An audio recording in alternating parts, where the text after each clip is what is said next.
opinions expressed on this show do not necessarily reflect those of the Barbers Chat Network, our great partners at H&B Media, or any of our media peers. We're just five idiots who love sports and love to talk shit. If you're offended easily, then this show isn't for you. And for those of you who aren't offended easily, sit back, relax, and enjoy the show. Remember, it's only entertainment.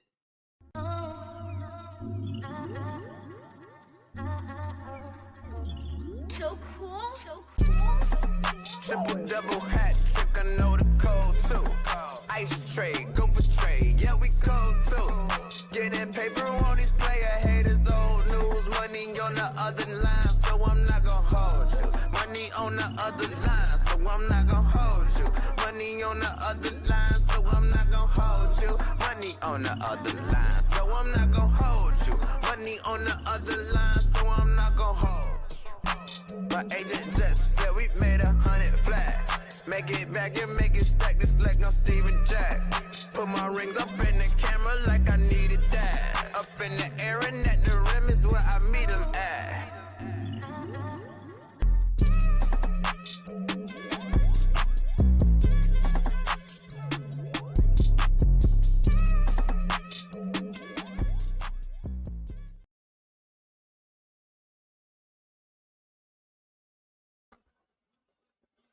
Ladies and gentlemen, welcome back to another edition of I'm Not Gonna Hold You.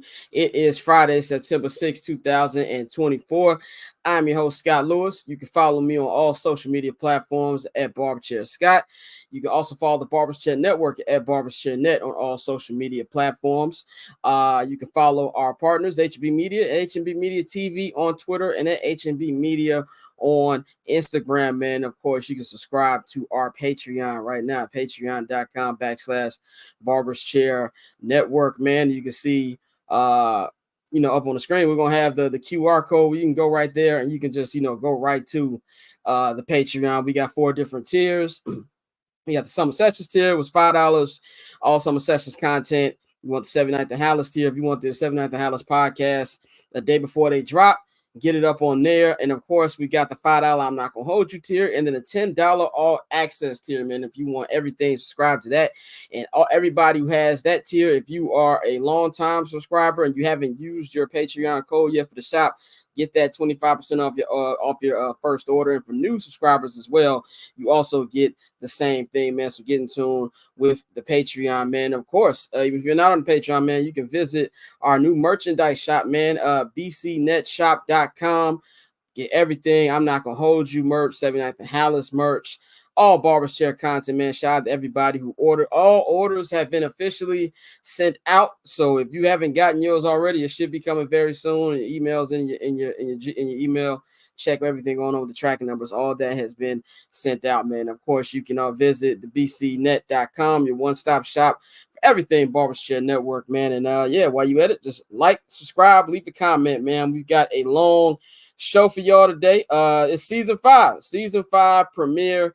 I started doing this show 3 years ago, 2021, but I didn't really start doing this like an actual plan until a year ago. And it's a 1-year anniversary of me bringing on my amazing staff, amazing crew. We're going to bring them in right now. We got 3 of the 4 here. We've got Dante, we've got Mikey, and we got Bang. Of course, you can follow Dante at OctoberZoneTate on Twitter. You can follow Mikey at Junior_Solito on Twitter, and you can follow Bang at JR Bang on all social media platforms. Courtney will be joining us next week. She's out this week, so looking forward to speaking to her on Monday. We're back to 2 times a week starting on Monday, and Mondays it will be 4 p.m. Central Time, the Super Show. Throughout the NFL regular season, since there's so much to get into with the NFL regular season, with Bears talk, and of course the MLB playoffs and the beginning of the NBA season coming. Monday will be the Super Show. We're gonna be going from 4 to 7 p.m. Central Time. We're gonna basically be your pregame show to Monday Night Football, and then on Friday it will be the regular 2-hour show, getting you ready for the upcoming weekend of sports, man. So look out for that. We've got a guest in the local hour come up with about 10 minutes.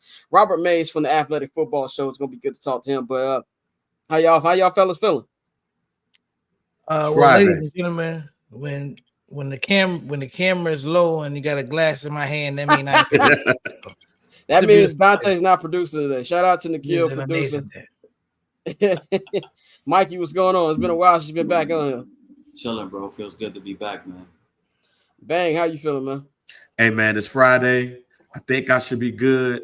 I'm still setting up my new office area, aka the garage. So, I got my wired situation there, so we shouldn't have any mic issues. Well, that is good to hear, man. So, let's get into it. First topic of the day, man. We gotta send out prayers, thoughts, rest in peace to Rich Homie Quan, man. We've lost a lot of hip hop heavyweights this last week. Of course, last week losing Fat Man Scoop, and now the news of Rich Homie Quan, man. Rich Homie Quan, if you was in, if I wasn't in college when he had his run, I actually graduated. I'm showing my age like a motherfucker right now. But like when Type of Way came out, I was actually like a year and a half removed away from college. But I was still in my 20s clubbing phase. Everywhere you went, man, you heard that man's music. The Rich Gang tape with him and Thugger, that held me and Pavy down our first like 3 months in Los Angeles. Like, nigga, that's all we played, bro. If anybody walked past our part, I'm pretty sure that's the song you heard. I heard the tape you heard, man. He had a lot of classics, a lot of songs, man. From like 2013 to 2015, one of the biggest artists in the game. I had the pleasure of meeting this man 3 years ago. 3 years ago, actually doing my first ever Bears game. I covered my first Bears game in Vegas. It was a real last minute thing that happened. I was staying in the Delano in the Mandalay Bay, and we just happened to be in the same hotel, and we was both going up to the top floor. And he had like a couple bottles with him, whatever. And I was just like, hey, man, I ain't trying to bother you. I just got to shake your hand for that Rich Gang tape, man. They got me through some times. And he was cool. He was real appreciative about, me giving him some love on the tape, man. But he was just real cool dude, man. And, prayers out to his family, prayers out to his kids, his wife. I don't know, his girlfriend, his baby moms, everybody, man. And definitely keep all his friends in high spirits as well. Bang, I know you had your first viral moment interviewing Rich Homie Quan, man. Tell me about some memories you got with him. Well, one of them, it actually wasn't an interview. I was in Dallas. It was my first week in Dallas, going up there, and that's when he was doing that dance that looked weird as hell, and it was him and one of those delayed dudes that was getting club nights and everything. But I went up there, filmed it and shit. But what's crazy? Today is September 6th, and actually the first time that I met Rich Homie Quan was on this day 11 years ago. Oh, wow. It's crazy. WindyCityUnderground.com. He came up there for an interview. Me and Ricky Rampage, aka Chewy for Power, did the interview. My man DG was up in there too, taking pictures, doing social and stuff. So yeah, like even meeting somebody and then damn near to the day that y'all met, this person passed away. It's weird. But when I saw all of the information, checking in with the Atlanta team to see if everything was true, no word on the cause of death at this time officially. So there's that. But when you lose somebody that's 34 years old, and then if you looked at some of his recent interviews, just not only talking about the music thing, but a lot of the stuff that he had going on outside, philanthropy, a lot of business, real estate and stuff. He was out here getting money. So it's just tough to see lose somebody that's 34. But then you had him, B King, Fat Man Scoop all die within like 2 weeks. And they say death happens in threes, and this is definitely one of those hip hop threes.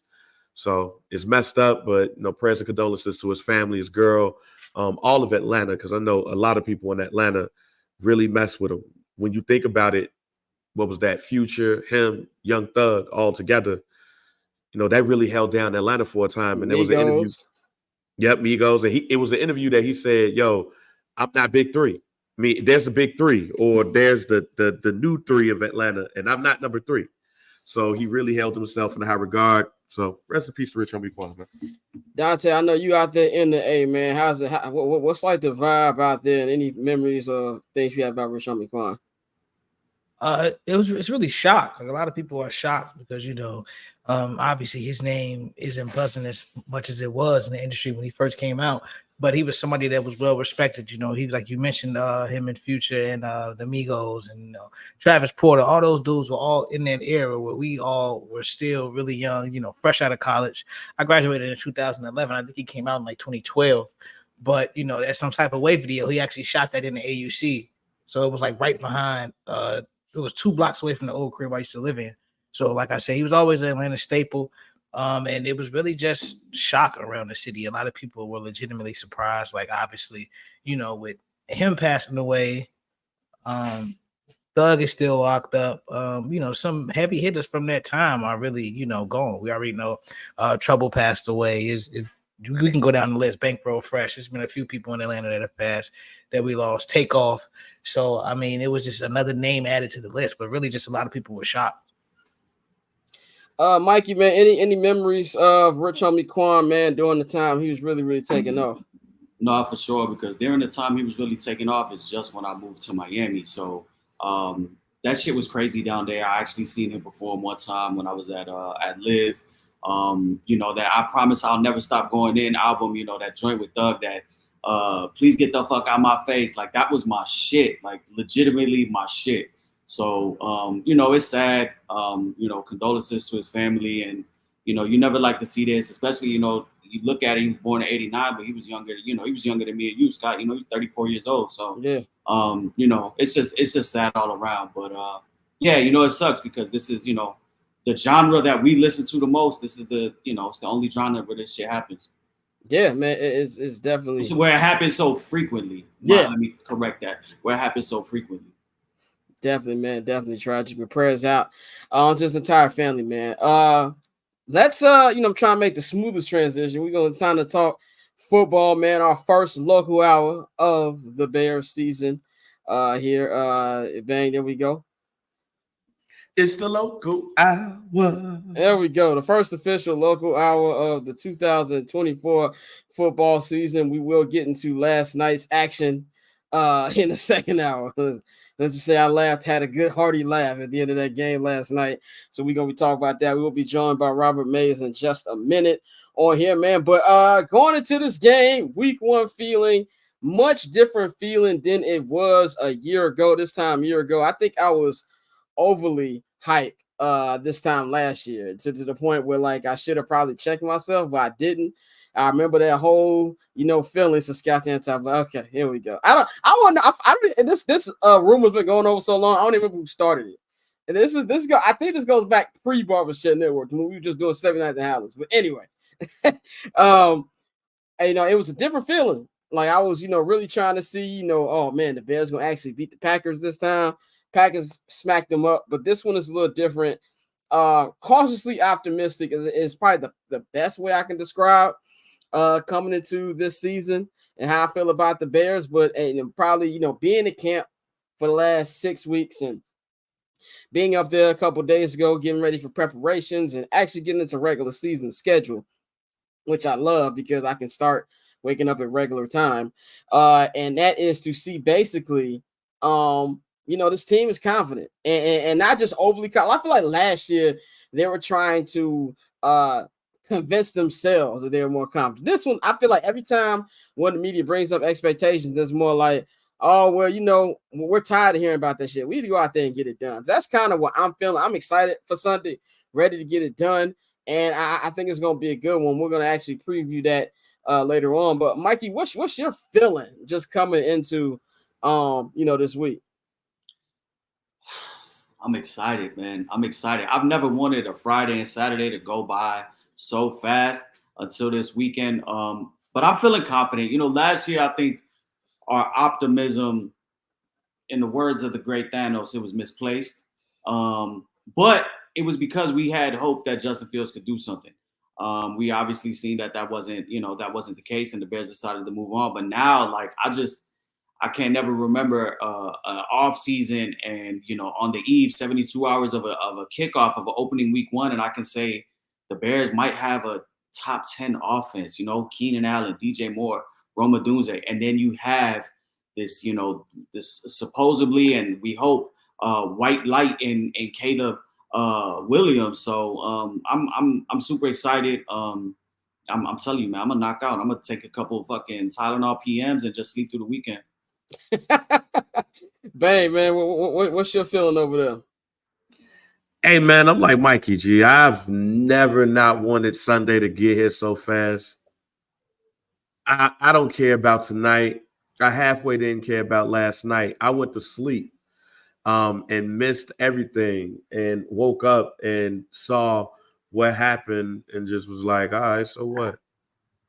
It ain't Sunday. It ain't Bears Titans. I'll see y'all when I see y'all. So I'm excited, man. It's hard to put into words, my G. It's let's just get there. Dante, what's your feeling right now? I think the word I would use is anxious, but in a good way. In a good way. I'm just, really anxious about the season. I really want to see everything get started. The confidence that Caleb has carried himself with since we drafted him has really impressed me. So I want to see how it plays out on the field. I know a lot of people are doing the whole, he's a rookie, fuck all that. I'm expecting him to come out and, really be this generational talent that we've been talking about for years now. So I agree with Orlando. This is easily the most anticipated Bears opener of my lifetime. Yeah. And I think it's really an opportunity for us to, turn the page as Bear fans and finally start to enjoy something like for a truly extended period of time. Yeah, I think that's the best way to put it. I do think the fan base has a different feel than the deal a year ago. I think last year everybody was just like, oh no, Aaron Rodgers, nigga, like we should be able to do this. Like this, I've never seen the fan base as, I guess, I won't even call it pessimistic. I just think it's just everybody just kind of like, yeah, we believe, but let's actually see it. I think as a collective, I think we're all kind of tired of the, getting overhyped about things and then being let down. And I think also maybe at least for me, I don't know about y'all, I think it's a confidence in Caleb Williams. Believe what you see. From what I've seen, I think that's something I've just seen my eyes that I'm more comfortable with. If I didn't see him through camp and things like that, I think I would be a little bit more nervous about it. But I've been seeing the dude for not even 6 weeks since fucking OTAs, bro. You know what I'm saying? So that's what that is. But man. Scott, But, I know I was having audio issues last week, but I'll say a little bit what I said last week again this week. This is the first time in my years of being a Bears fan that whether we win or lose, I'm good. I'm comfortable because I feel like we're on the right track. Yeah. We've always had nervous energy coming into, even in the most cases when we was excited about the season, it was always nervous energy. I have no nervous energy coming in to Sunday. I'm excited about seeing the game plan. I'm excited about seeing what the defense looks like. I'm excited about seeing what the wide receiver room looks like. I'm excited to see Caleb Williams, but I am not nervous about them losing to the Titans, whether they win or lose. I'm not worried about too much of anything because I feel like this is the first time in years that I feel like we have a chance at sustained success. So because of that, even if we were to lose, as long as we don't look bad, and I'm not even worried about that, we're on the right track, and I'm happy. We're going to get into that later on in the show, man, but we've got our first guest of the season, man. Very happy to have this man on, man. We've got Robert Mays from the Athletics Football Show joining us here today, man. Robert, thanks for joining us. How you feeling? I'm feeling great. I appreciate you guys having me. Oh, no doubt, bro. No doubt. Met you at camp a couple weeks ago. Definitely been a fan of your work for a minute. It was definitely, good to run into you. It's been it's been a busier camp. This is like was busy camp. This was like my third camp doing it. Just straight out the gate, what was your feel of being there? I know, obviously you cover all football, but you're also a Bears fan. How did you feel just being there from what you saw? It just feels different. It just feels like there's a level of excitement. It feels like there's a level of optimism. Obviously, having the Hard Knocks cameras there gives it kind of a weird air. There's just a different vibe when you have that entire production happening while you're standing on the sideline. But, he made a play while I was there. You probably remember it. There was a throw down the left sideline to Roma Dunzan, like a double move. It was a little late in camp for a long touchdown. And I'm sitting there, I'm like, man, that feels different. Yeah. That feels different. That looks different. And I think that kind of permeates the entire vibe and the entire feeling of everything that's going on around there right now. Definitely. I think just in general, like you said, everything has just felt different. You know what I'm saying? Like from the beginning of seeing him in just rookie camp to where it's right now, like even the I guess the improvement has kind of been crazy, man. First of all, y'all can follow Robert Mays at Robert Mays on all social media platforms. Get in tune with this podcast, the Athletics Football Show. If you want good football breakdowns, good content, that's where you need to go. Let's start off with Caleb Williams. What makes you, I guess, confident about this time it could be different from what you've seen of Caleb, not just from college, but what we've just seen this small time in camp and preseason? The last few years, if you look at the best quarterbacks in the NFL, the guys who've really separated themselves, I think one of the traits they all possess is that there's a level of creativity to the way that they play the position. And that means outside of the pocket, but that also means inside the pocket. Like, how can you access and make plays that maybe aren't available to you within the typical structure of what's happening? And last night to me is a perfect example. Like when you watch Lamar and Mahomes last night, it's the sack avoidance in the pocket. It's the feel for how to maneuver in the pocket and get out of trouble and stay alive as a passer and make plays late in the down. I think all of the elite quarterbacks in the NFL possess some element of that. Mahomes, Josh Allen, Lamar, Matthew Stafford is like that. Jordan Love showed an ability to do that. I think that CJ Stroud has some of that to him. And even though, and I hate mentioning Justin Fields' name as part of these discussions because this isn't about Justin Fields, but I think the difference when you're talking about guys who have a lot of physical talent is that Justin Fields, even if he was an explosive player, was very rarely a creative player. He was a little bit robotic in the pocket. He didn't have a real sense of how to navigate that space. When you look at what Caleb was in college, and then you look at even what he's done in the preseason, that creativity just oozes out of him.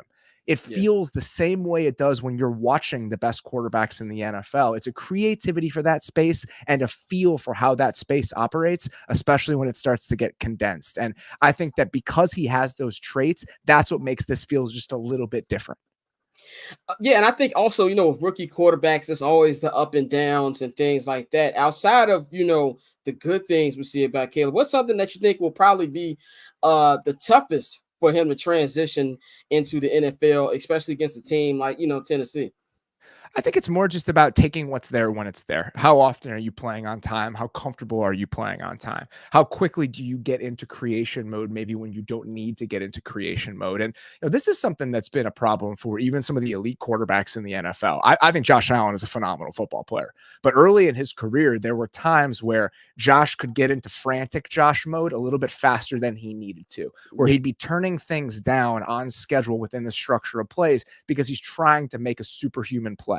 And I think that just trying to tamp that version of Caleb down as much as possible, be like, listen, man, you can't go broke taking a profit. If that 5-yard completion is there, take that 5-yard completion and we'll hunt out the explosive later in the drive. He has such a strong playmaking gene in him. I think trying to harness that and hone that as much as possible is going to be a process early in his career.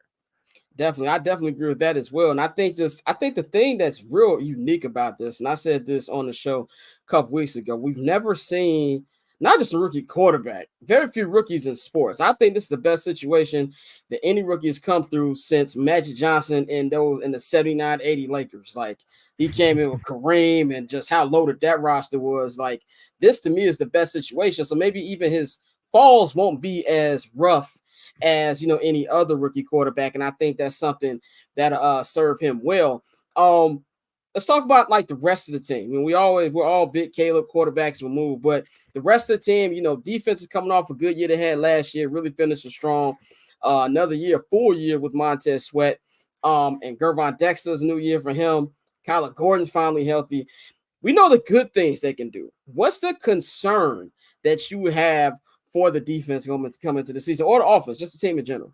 I think it's the number one concern about the roster in general is just how are they going to get pressure with 4? Because even after trading for Montez Sweat last year, you look at some of the pressure numbers. I mean, they were down near the bottom of the league. I think they were even like 23rd or 24th in the NFL in pressure rate with 4 pass rushers after the Montez Sweat trade. And you look at the rest of that line, and DeMarcus Walker is really a 3 in an ideal situation. The tackles, you mentioned Gervon Dexter. If he can take a big step forward, it goes a long way in solving that problem. But obviously, he's still a young player, even though Austin Booker's shown flashes.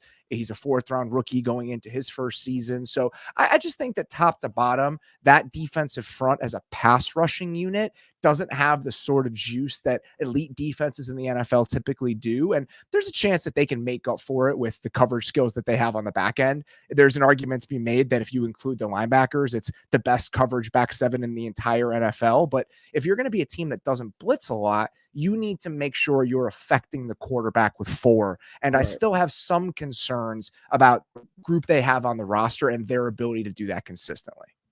Especially too, I think that it's very thin, like that in the offensive line. I think I'm more nervous about the offensive line and defensive line. I think they're one injury away or for being screwed. Like we still got to see Tevin Jenkins stay healthy. I'm not a big Braxton Jones guy, but the defense, the injury report came out today. Got a little trouble right there. Flus expecting said Ted should play on Sunday, but there's question marks about new Bear, Daryl Taylor, and then you also got DeMarcus Walker. So those are the things as well that's a little shaky to me. But talk about Matt Eberflus. You know, there's a lot of pressure on Eberflus. I think Hard Knocks, and not only Hard Knocks, but Flus's makeover has done him a great job of, I think, taking people a little more seriously. When he first came to the team, he was more timid with the media. You know, we asked him questions. He wasn't as open with us. And I feel like this year, coming into it, he's just way more confident. Moving to somebody that I feel has job security. There's a lot of Bears fans out there think if this falls down and he's out of here, I'm not one of them. What are you expecting from Matt Eberflus and kind of, even though it's year 3, kind of like a restart for him with an actual roster he can do something with? The first thing I do, I'm going to admit something embarrassing. I'm like 30% more confident in him with the new look. I don't want to admit that, but like the first time I saw him, I've told the story a bunch of times, but I was at the owners meeting, which we're down in Orlando this year. And I'm sitting in the lobby of, I think it's at the Four Seasons or something. And he walks by me and he's wearing this like really nice blue sweater polo and these white chinos and like a leather backpack. And I was like, is that Matt Eberflus? I didn't even recognize him. And he really does feel like he has a different air about him. And I talked to Matt several times over the years when he was a coordinator, when I was working on certain stuff about just defenses around the NFL. And I always found him to be a very smart, thoughtful coach. There was never you know what, I'm going to do this because this is what I do. It was always, how can I shape what I'm doing on defense to best serve my players and best attack the quarterbacks that I'm playing against? So it wasn't a surprise at all to see that defense take a huge step forward when he took over the day-to-day operation of it last year. But now I think that he kept that job because of the improvements we saw on that side of the ball. Like there's no way around that. And I think that the amount they improved on that side of the ball, he deserved to keep the job. But being a head coach is more than about taking care of your side of the ball. It's about having a cohesive operation that extends throughout the entire building. And what happens with Shane Waldron and what happens with Caleb Williams are ultimately going to determine what Matt Eberflus's future looks like in Chicago. I'm with you. I don't think he's going to get fired after the year because I think the organization is going to do everything in their power to avoid the dysfunction that would come with moving on from him. But I do think that as soon as you draft a guy like Caleb Williams, the hourglass turns over. There's a lot of sand in it, but it is going now. He is on a timeline, even if it's not borrowed time. Yeah, and there's a lot of people's jobs are on the line here. I think we'd be remiss to talk about this new roster without talking about Ryan Poles. Ryan Poles came in almost 3 years ago now. Kind of like not known that much unless you were somebody who really knew what was going on in the Kansas City organization. Everything he's done, especially this offseason, has been like incredible. Just seeing this roster from where it was at 2 years ago to where it's at right now has been amazing. And outside him being a great general manager, which I can actually say that now, I'm very confident saying he's a great general manager, is he's a real nice guy. I think we saw that in the Hard Knock scene where he got emotional. We had to cut Adrian Colbert and just saying like, I was on the other side of that as well when I got cut by the Bears. We talk about changes with Matt Eberflus. Just talk about the change in culture that the Bears has had. I think just from somebody who I've been covering, it's completely different. And I think that trickles down onto what we're seeing. We hope we see on the field. What's your thoughts about Ryan Poles, Kevin Warren, and just the new leadership of the Bears?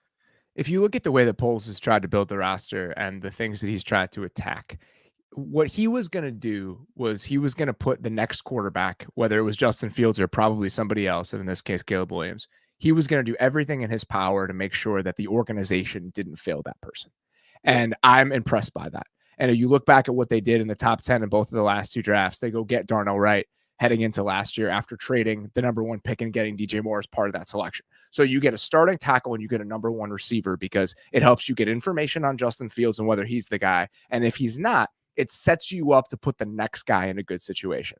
And then you walk into this year's draft and you can make an argument. Their biggest hole on the roster was edge rusher, and Dallas Turner, Latu, those guys were still available. And Ryan Poles, even after trading for Keenan Allen, was like, nah, we are going to do everything we can to make sure that this quarterback is going to walk into a situation where he has every opportunity to succeed. Yep. And you can make an argument that he's probably overcorrected in that area. He's probably gone too far in that direction. But I think if you look at some of the failings of the previous regimes, they didn't go far enough in that direction. Yep. This is an offense-first league. Your success and your long-term success is dictated by how successful your offense is. And him coming from Kansas City, I think, gave him a really strong understanding of that. And I think it's really dictated his decision-making in a way that ultimately is going to be beneficial for this organization in ways that some of the other decision-makers haven't been. Definitely. And, you bring that up, and it kind of talks about a perfect segue into Rome Odunze. I think any other draft, and we'd be talking about Rome Odunze being, the spotlight and what's Rome going to do. It kind of feels like Rome is a little bit of an afterthought. I remember listening to, the draft and thinking, typical Bears draft here. If they take a defender, that's typical Bears. If they take an offensive guy, that tells me everything I need to know about the new regime, and they go get Rome Odunze. Rome said himself, he's not here to be a third option. What do you think are the expectations? What can you see Rome doing and how he fits in his offense? And, he's playing with probably 2 future Hall of Famers. I wonder how the hierarchy is going to shake out, but I also don't care. It doesn't matter to me who's the number 1 receiver, who the number 2 receiver is. I just want them to all be good. And I'll say 2 things about Rome Odunze. I was in Seattle 3rd or 4th day of camp this year, and I was talking to Ryan Grubb, who is the Seahawks offensive coordinator, who was the OC at Washington the last couple of years under Rome Odunze, and he was telling me a story about a couple of the guys on the Bears staff reaching out, and they were asking him, is this real with Rome? Is he really this good of a dude? And Grubb was like, oh yeah, I would adopt that kid if I were given the opportunity. That's the type of guy we're talking about. And hearing that was really encouraging. And then I think back to conversations I've had with Sean McVay about this, but also just the way that you saw this manifest in the Rams offense last year. They go get a guy like Puka Nacua, and Puka's obviously a good talent and he had monster numbers as a receiver. But I think you felt a transformation in what the Rams offense was last year because the attitude that Puka brought to the table. There's a physicality, there's a willingness to block, and it almost felt transformative. The Rams offense felt like a different unit with him than without him because of the personality that you're dropping into it. That's how I feel about Rome Odunze. If you're not going to have practice time to create tough football teams, you need to go out and get tough dudes. Yeah. And Odunze is just the type of guy that he can be a bedrock player in your organization that goes beyond just being a flashy receiver. And that's part of why I was so bullish on the pick and feel so good about it, because you ask anybody in the league and anybody that's come across this guy, and he has nothing but 10 out of 10s in every single category. Yeah, we even saw that a little bit in the Giants Hard Knocks this offseason with Joe Schoen, and he was really he was kind of torn between him and Malik Neighbors, which way is he gonna go?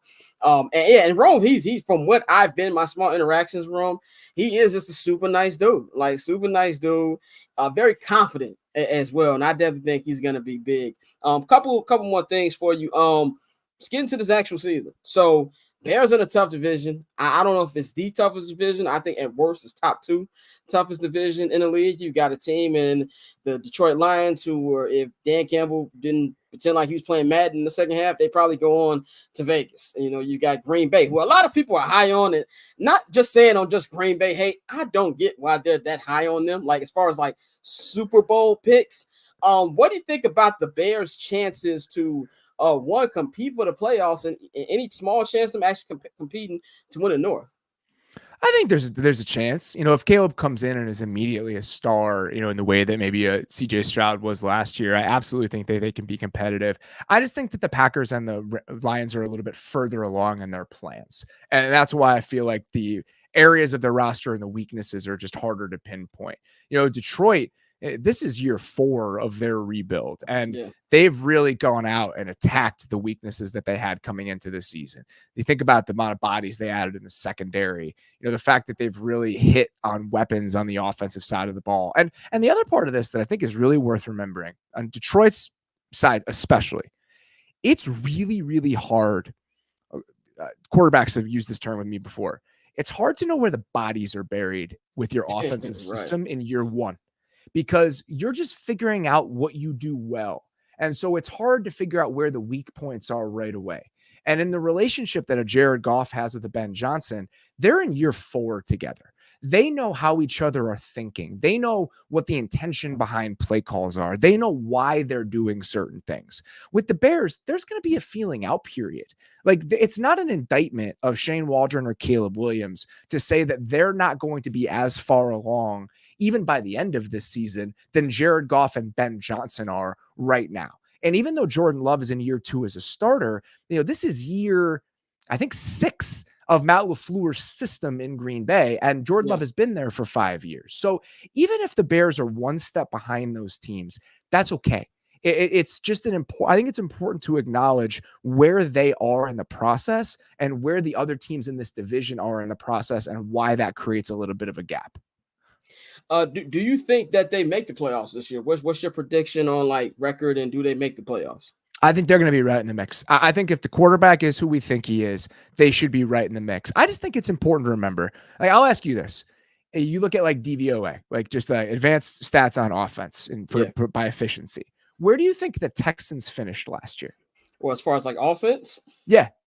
Probably in between 10 and 13, I'm guessing. They were 14th. Okay, 14. Yeah. And then think about how we talked about that Texans offense last year. Yeah. It was the greatest thing we'd ever seen from a rookie quarterback, and they were 14th. So in the best case scenario, the Bears are probably a slightly above average offense. And again, that's not an indictment of them. That would be awesome with a rookie quarterback if you had a slightly above average offense. If you pair that with the 8th best defense, a top 10-ish defense, that should be a team that, like the Texans last year, competed for a wild card-ish spot. If they were in a better division, they wouldn't have won the division. And I think ultimately that would be a really good outcome for this Bears team. If they were hunting for one of those wild card spots in week 18, they were an 8-9 win team as we got to Christmas. I think that is more than reasonable for expectations with this group heading into the year. Definitely. Final topic for you before we get you out of here. This week is the opener at home against Tennessee Titans. Tennessee had a lot of changes. New offensive coordinator, defense coordinator, whole new coach staff, new head coach. We heard Jamal Adams is going to be out. DeAndre Hopkins is questionable. He's trying to play on a hurt MCL. I don't know if I would do that on that Soldier Field grass, but he's questionable. What do you like? Who do you got this week, and how do you think this game is going to go for the Bears and for the Titans? I think I'll still take the Bears. I think they're a 3-point favorite or 3.5, which I think makes sense, given that it's at home and given some of the questions about the Titans. But I think the Titans have a chance to be better than some people think. If they went out and remade their offensive line, they brought in Bill Callahan, who's arguably the best offensive line coach in the NFL. Their head coach and play caller, Brian Callahan, is somebody I have a lot of respect for. I'm really curious how they're going to build this offense, because I think the stuff that they're going to lean on with Will Levis is very different than the things that he leaned on with Joe Burrow in Cincinnati. And I think that really speaks to the flexibility that Brian has in his background. And if you look at what they did on defense, they added a lot of talent on defense. I mean, they went out and spent on Chidobe Awuzie. They went out and spent on L'Jarius Sneed. They went out and spent on I guess they traded for Ernest Jones. Kenneth Murray was the other off-ball linebacker. That doesn't really excite me. But they went out and spent on the corners. They got a couple new safeties. They brought in Quandre Diggs. They went out and traded for Ernest Jones. They still have a decent amount of talent up front. Denard Wilson, their defensive coordinator, came over from Baltimore. He's somebody that a lot of people in the league are really excited about. So I think the Titans, if things go well for them and if Will Levis hits to a certain extent, I think they have a chance to compete for a wild card spot in the AFC. So it wouldn't necessarily surprise me to see things be pretty tight and see a close game on Sunday. But I think that says more about the Titans than it says anything disappointing about the Bears. Definitely. We are here with Robert Mays at the Athletic Football Show. Let them know where they can follow you at, and everything you got going on with the pod. Pod's 3 days a week. Heading into the season, we do Mondays, Wednesdays, Fridays. We do a recap show live on Sunday night every single Sunday, breaking down the games from that day. Pod's available overnight, and we have shows on Wednesday, and then we have a preview show on Friday. It's available wherever you get your podcasts, Apple, Spotify. Most of our shows go up on YouTube, and I'm at Robert Mays on Twitter, and I am tweeting that stuff out consistently. So if you're in the market for a national football show, we would love if you would come check us out. Definitely, man. Check them out. Thank you for joining us, bro. Definitely got to get you back on here at some point during the season. Happy to do it. I'm always watching, so. Appreciate you, bro. Have a good weekend. Have a good one. Shout out to Robert Mays. Shout out for him joining us. Definitely getting tuned with the Athletic Football Show. We're going to bring Mikey and Bang and Dante back in. Hey, the score, man. Holla at me. That's all I'm going to say. The score. Holla at me. Y'all looking to fill that seat. Holla at your boy. Anyway, Look at you. Holla at your boy. Anyway, y'all brought me back just in time, boy. I was about to be on cup number 3. It's perfect timing. Dante having him a Friday already, man. Let's get into our breakdown, our preview of this Sunday's game. Shout out to Orlando, call me 670 Scott. But shout out to everybody who paid attention to that. But anyway, Bears Titans this week at the lakefront. We're gonna get into our breakdown. Me and Robert May just talked about this a second ago. I think this game is going to be a competitive one. We'll give our picks in a minute, but I think that I'm very interested to see not just the first.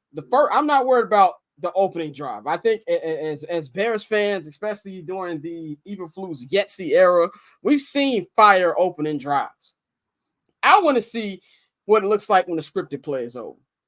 That's something I'm looking for. I'm looking for it at the is it Jeffrey Simmons, the matchup against the offensive line. What's Nate Davis going to look like? I have a lot of questions about that, but I don't think this is going to be some type of game where either team kind of gets outmatched right away. But I think the main thing we got to watch is I want to see what the playbook looks like. Like, it gets real vanilla during the preseason. They're not opening everything. I want to see them I'm not expecting them to use like Kansas City, but the way Kansas City uses their running backs is something that I want to see. We just saw in Hard Knocks that Vilas was a lot closer to getting cut than at least I thought that he was. I want to see them use Vilas in the running back area and try to get him more possessions. Try to split that up between him, Khalil Herbert, and DeAndre Swift, and that'll make the game even easier for Caleb. So I'm really interested to see how the playbook is going to be, what the game plan is, or something that Caleb and also Shane Waldron pointed out this week is they're going up against a first-time defensive coordinator. So it's not like this is something where they have old film that they can kind of rely on. Even that new defensive coordinator, he was DB's coach in Baltimore last year, so he wasn't even doing it there. So that's what I'll be looking for. Bang, what is your what are things that you're gonna be looking for in this first game? It's that first drive. I want to see how the team looks. I want to see how the team is prepared. Because that first game against Green Bay last year, they came out lackadaisical. They came out flat. And we end up talking about how we felt like they were not prepared. So I want to see that first 15 script from Walden and what he does after that. Even though I believe that the Bears have enough, that like May said, there's a lot of talent that ended up on that defense of the Titans. So there's going to be a lot of pressure, especially in the front. Like, Jeffrey Simmons is a bad man. So I'm interested to see what that first script looks like and that first drive in general. Can you capitalize on the momentum that you can build and come out strong and not lackadaisical like they did last year? If y'all hear that dog in the background, I apologize. But Dante, what's your feeling on what you're going to be looking at in this first game? I really want to see the offense overall because I'm with you. Preseason, we knew it was going to be real vanilla. Yeah, it's the West Coast offense. Yeah, we're going to throw the ball. But I really want to see, some of the formations, some of the route combinations, and see Rome Odunze. Because I agree. I don't think he said, he's not there to be a number 3. And I think that him and Caleb have a connection already. We've seen that from, since draft night. the way that they've, been excited and pushed each other. And I think that's going to continue on the field. So from an offensive standpoint, I'm with you. We all know how scripted drives go. So I'm not really going to be too excited if he comes out and just executes perfect, because they practiced that all week. But as the game continues to go and we see the flow of the offense, I really want to see what they do. As far as the defense, Kyle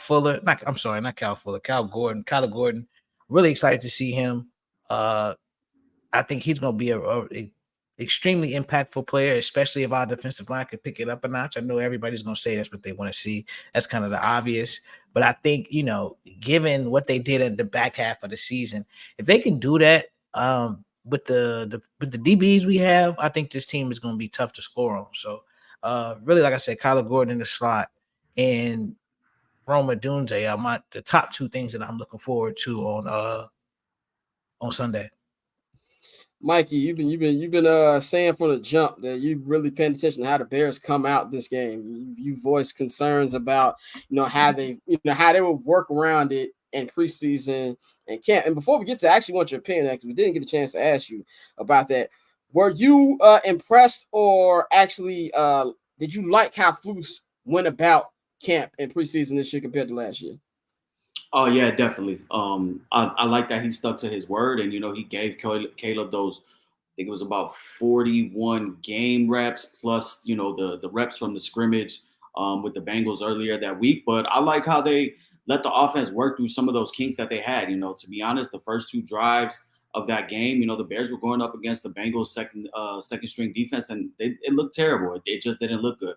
But I like the fact that Flus allowed them to go ahead and work that out, and then we got to see that connection with Caleb spreading the ball around. I know he got the ball to December Webster. Khalil Herbert had a big 20-yard run. Then he had the miraculous highlight play for the Bears of the preseason where he rolled out to his left, throwing off one leg to Rome. And then, we know how the rest of that drive ended out. But I think it was beneficial for Caleb, obviously for Shane Waldron, for Rome Odunze, and for the offense, just because how Ryan Poe said it's time to win. So they need to catch Caleb up, as up to speed as much as possible.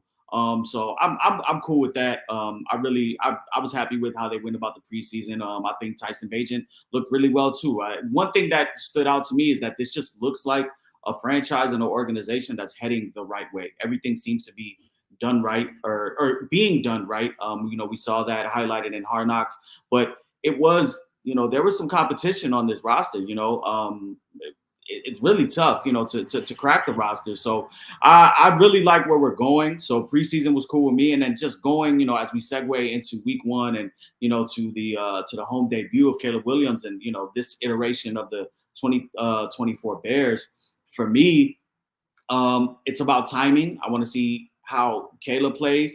Obviously, the game is going to be sped up. I want to see how his wide receivers are. He got two new wide receivers, the three, because DJ was obviously here last year, but it's a new offensive system and a new quarterback. So I want to see the timing as far as routes, as far as getting into his drop. And I really want to see how they utilize DeAndre Swift. I think DeAndre Swift is going to be X factor and a half for this offense, because I think he has the potential to put up almost 1,300 yards combined if we add in receiving, what he can do in the receiving game and also on the ground. So I want to see that. And then just for me is, can this defense get after a young quarterback on the other side of Will Levis? Will Levis is kind of in that spot right now where the Titans are taking they went and drafted him, and they're giving him, the reins. Obviously, they went ahead and they traded Malik Willis. So, and Ryan Tannehill's gone. So I want to see if we can bring pressure on him with Montez Sweat. If that can open, if they double Montez Sweat, does that, allow Javon Dexter to get off and wreak havoc back there? So I think Will Levis, he does have a big arm, and I think he can do some things in the passing game.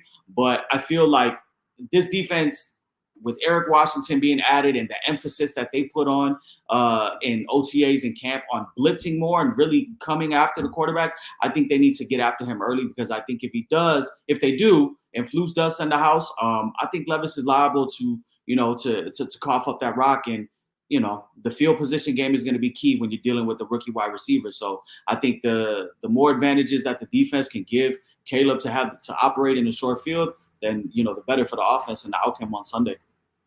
Yeah, and you getting to the quarterback is you bring up a good point. Looking at the I agree. I agree. Will Levis is fucking ass. I believe ass. Will Levis stinks too. But I've also seen bad quarterbacks have career days on the Bears. So I've seen that a lot too. But talking about getting to the quarterback, the injury report today, maybe a little concerning for some people. Montez Sweat was questionable. He's been questionable all week with a toe injury, but he practicing full for the first time this week. Flu said that him and Keenan Allen are expected to play. But the question marks to me here, new Bear Darrell Taylor, he did not practice that. He's questionable for Sunday with a foot injury. And then you got DeMarcus Walker, who landed on the injury report yesterday with a groin injury. He was limited. He is questionable. I wouldn't be shocked if all three play. We know Taylor's going to play. I wouldn't be shocked if both play, Taylor and Walker. But it also wouldn't shock me if one or both of them missed. And I think that would be not the way you want to start off this season. You don't want, by not being able to send as much pressure and have to relying on your backups and things like that. But if I had to bet, I think that Darrell, my prediction is that all three will play, just because I know that DeMarcus Walker is a psycho, just for being around him. He has a very intimidating energy. Like he's always high intense, and the way he's been hyping up this season and what he plans to do, said that last year he was injured 75% of it. I think he's going to want to go out there and try to, send a message and not just sit on the bench for his team. But I also wouldn't shock me if he did sit down, because groins are something you don't want to play with. Bang, any concerns about this injury report or nothing much, because it's just week one? It's just week one, so I ain't really tripping about it. It's the first game of the season, so I think a lot of people are just going to be like, but nah, I'm not worried about it. Call me week 4 when we see certain things consistent. But what do you expect? It's football. So I ain't really tripping off of it. Dante, any concerns on the injury front?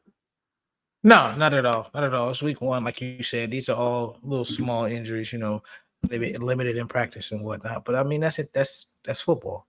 I think as long as we don't have any major injuries to, guys who are super critical on the offensive side of the ball, I think we'll be okay. I think our defense has some depth, and unless it's something on the D-line, I'm not really too concerned. So right now, my concern is a 2 out of 10. It's nothing serious right now.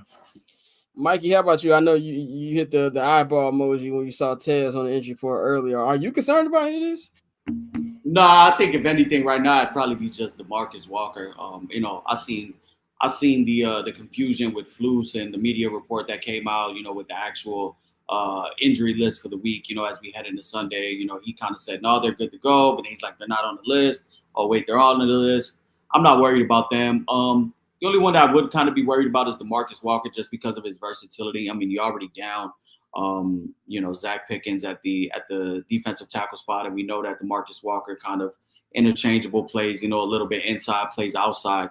But I'm not worried. And, just my last point as we get to the Titans aspect of it too. I think they do have a good roster, but I think that they're going to be a team that probably struggles a little bit early and finds their way later on. When you add that many new pieces, like, it just doesn't work automatically. There's a lot of moving parts.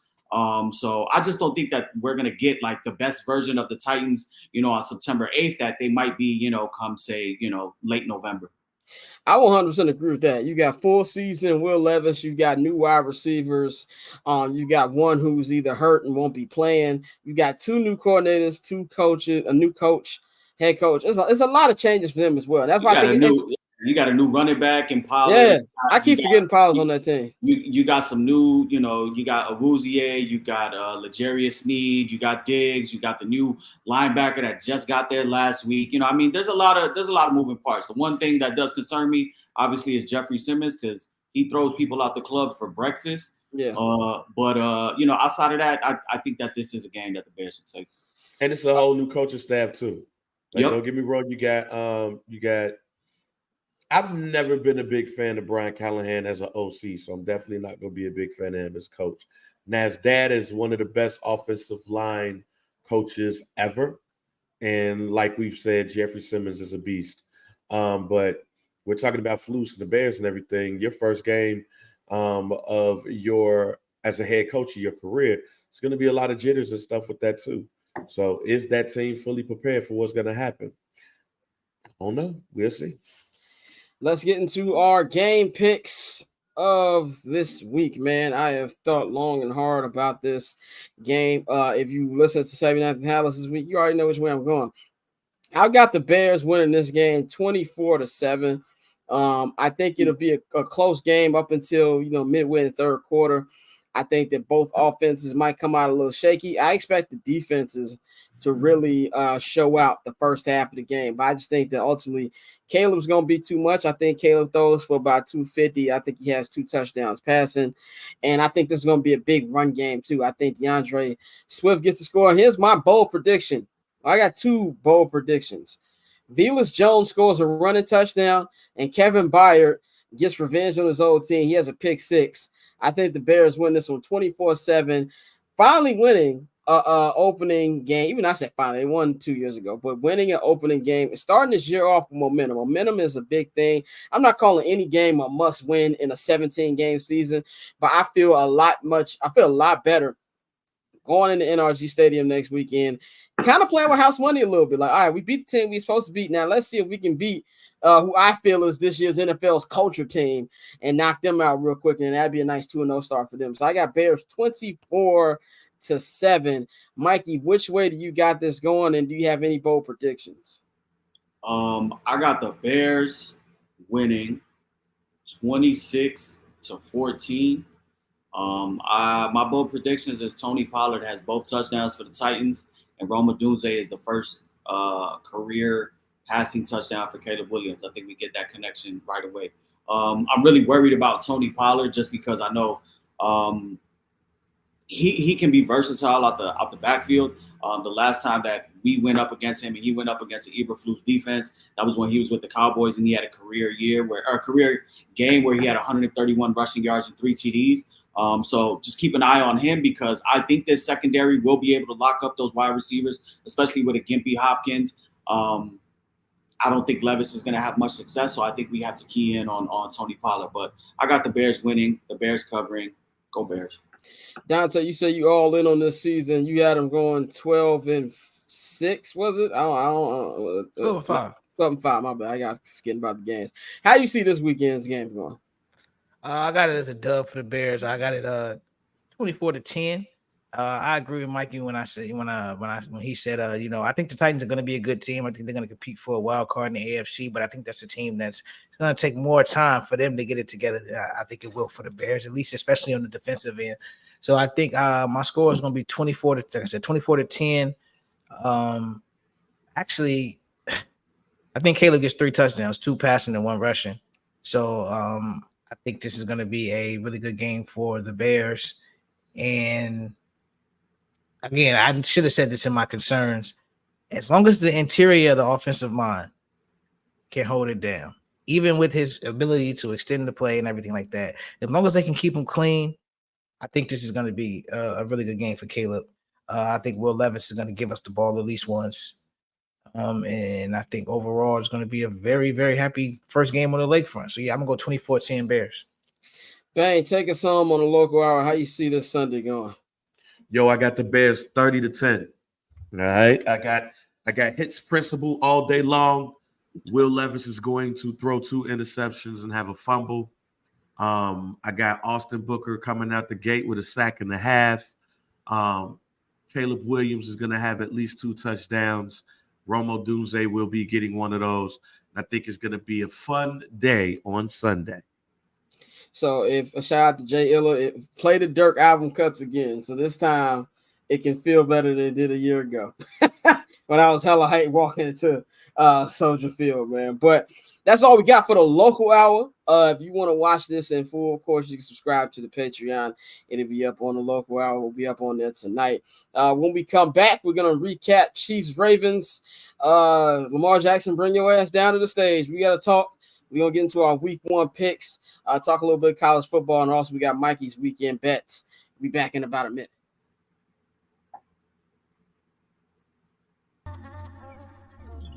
So cool. Triple double hat trick, I know the code too. Ice trade, go for trade, yeah we cold too.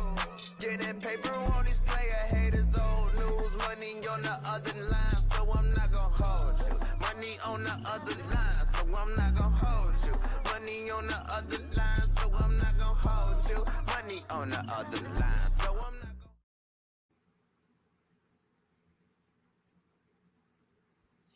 Welcome back to the second hour here on I'm Not Gonna Hold You. It is the season 5 premiere. Shout out to everybody who watched the first local hour, man. We here to break down everything else going on in the world of the NFL. NFL kicked off last night. Chiefs got their rings, their third ring, going for a three-peat over there in rainy Arrowhead Stadium. They ended up winning 27-20. Looked like the Ravens had that game won, but Isaiah Lively did not have his foot in the end zone. Had his foot over on the line, did not count. Like I said, Lamar was too close to win it. Patrick Mahomes, 20 of 28, 291 yards passing, 1 touchdown, 1 interception. Probably had 2 touchdowns, but Boo Boo Schuster does not have hands. Isaiah Pacheco, he had 15 carries, 45 yards. He also put in a touchdown, but what a debut for Xavier Worthy. First of all, we've got to, really shame the Buffalo Bills for allowing him to drop to the fucking Kansas City Chiefs. And I'm not gonna lie, I was a little skeptical with him. I was like, just because the nigga fast don't mean the nigga really catch like that. Amazing debut for him. He had 2 scores, and he's the 9th person in NFL history to score a touchdown on their first actual possession from the line of scrimmage. The defense played really, really well. That was a game that if you really like defense, you really see why Chris Jones is paid as much as he's paid. He had a sack, but his pressure was all over the place, really making life miserable for Lamar Jackson. That secondary didn't look like they missed a beat, even after losing L'Jarius Sneed. On the Ravens side, Lamar Jackson went 26 of 41, 1 touchdown, no interceptions. But when he really, really made his mark was on the rushing, 16 carries, 122 yards. Derrick Henry, his debut, 13 carries, 46 yards, 1 touchdown before they completely forgot he even existed. Isaiah Likely, 9 receptions, 111 yards, 1 touchdown. Maybe should have probably been 3. There was a couple on that didn't happen, man. So let's get right to it. Black people, stop making excuses for this nigga. All right, like we gotta stop. We got to stop. I understand we like him. And I'm going to keep saying this every time. I do not hate Lamar Jackson. I hate what people think Lamar Jackson is as a passer. And we see time and time again when it comes to the butt clench type moments, whether he's going up against or a lot against Patrick Mahomes in the playoffs, he doesn't do enough to get it done. Now, is he a great football player? I still think he's an elite quarterback. Out of my top 5s, I'm ranking him in number 5. If we just talking about from the quarterback position, no disrespect to him as a football player, he's great. Having said that, it's to the point in Lamar Jackson's career where it really doesn't matter what you're doing in the regular season because he's good in the regular season. I mean, you can't just be somebody reliant on your feet and win the MVP, win 2 MVPs like he's done. He passed very well last season, but it didn't translate when it came to these games in the playoffs, and especially against Kansas City. And we saw that thing against here. There's a lot of things here. What was the offensive game playing great? No. I kind of felt like I was watching a Chicago Bears game last year. It was like a lot of Luke Getsy ass plays. Offensive line wasn't the best, and none of his receivers had a lot of problems getting open. But the issue is when they did get open, Lamar couldn't hit them. And I think it comes to the point where we've got to keep it real when it comes. We can love a quarterback and still be honest about his play. I saw 2 people last night talking about, oh, he was generational tonight. MVP performance. Like, what fucking game did we watch? We must have watched something different. On that final possession, by the way, he's 1 of 8 in the red zone all night. 1 of 8 in the red zone. And a lot of them was on his own doing. I'm going to give credit to the Chiefs defense, but he takes a little blame in that as well. The touchdown, that should have been a touchdown to Isaiah Lively in the corner, but he threw a hospital ball too fucking far and the nigga couldn't catch it. He was wide open. The Zay Jones ball, I don't know what the fuck was going on there. I give him credit for the pass. Likely just got to keep his foot actually in bounds.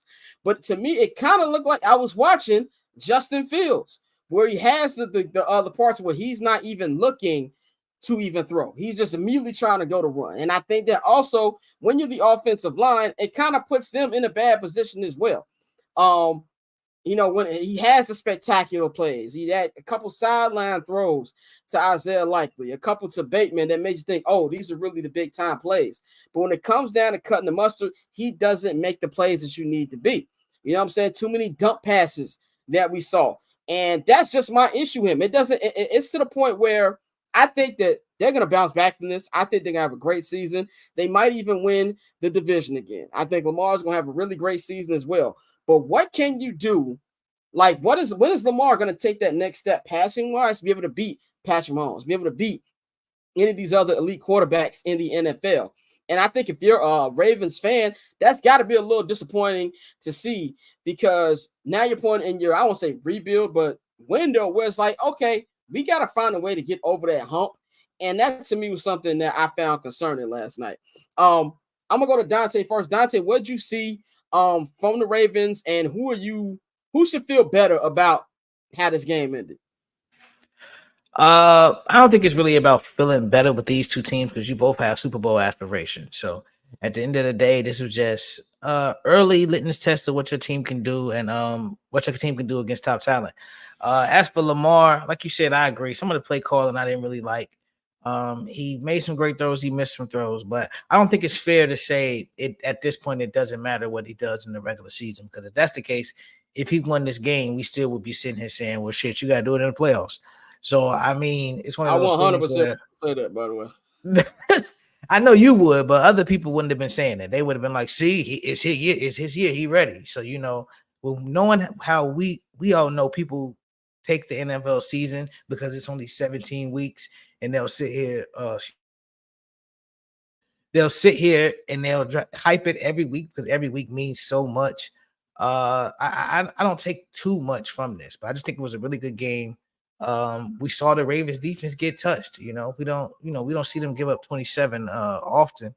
So to see the Chiefs go down there and score points, worthy shot. You put it in the chat yesterday. They were calling him good Kadarius Toney. Hey, good Kadarius Toney. I mean, seeing him play, especially the reverse, that was a great play call.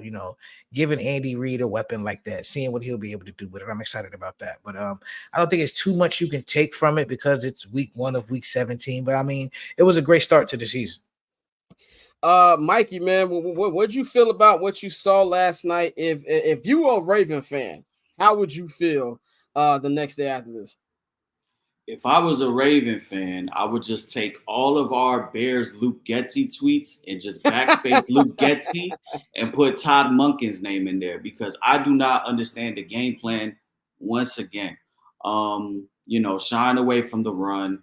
Derrick Henry looks like he was running in quicksand, man. I get it. He's possibly a Hall of Famer, an amazing player, but I don't know if that's going to work. But I just didn't understand the offense.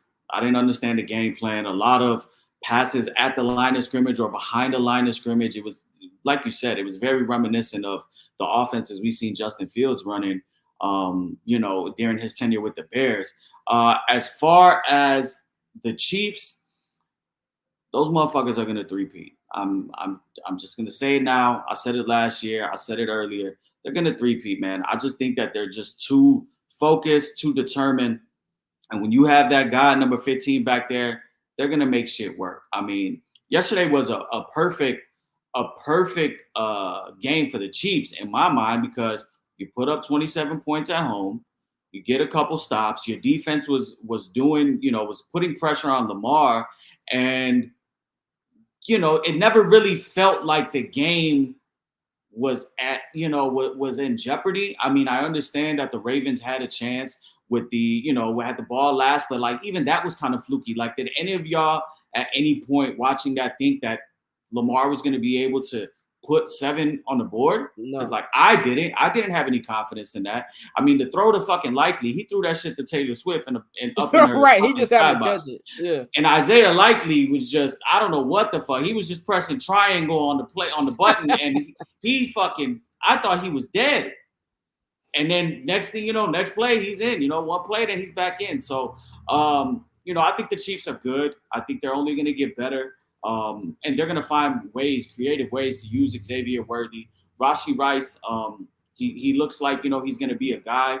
There was high praise for him coming out of SMU. And, we'll see what happens with the suspension if there is one. But, I just take it that the Chiefs are poised and they're on a mission. And I don't see nobody that's really going to beat them as long as they stay healthy.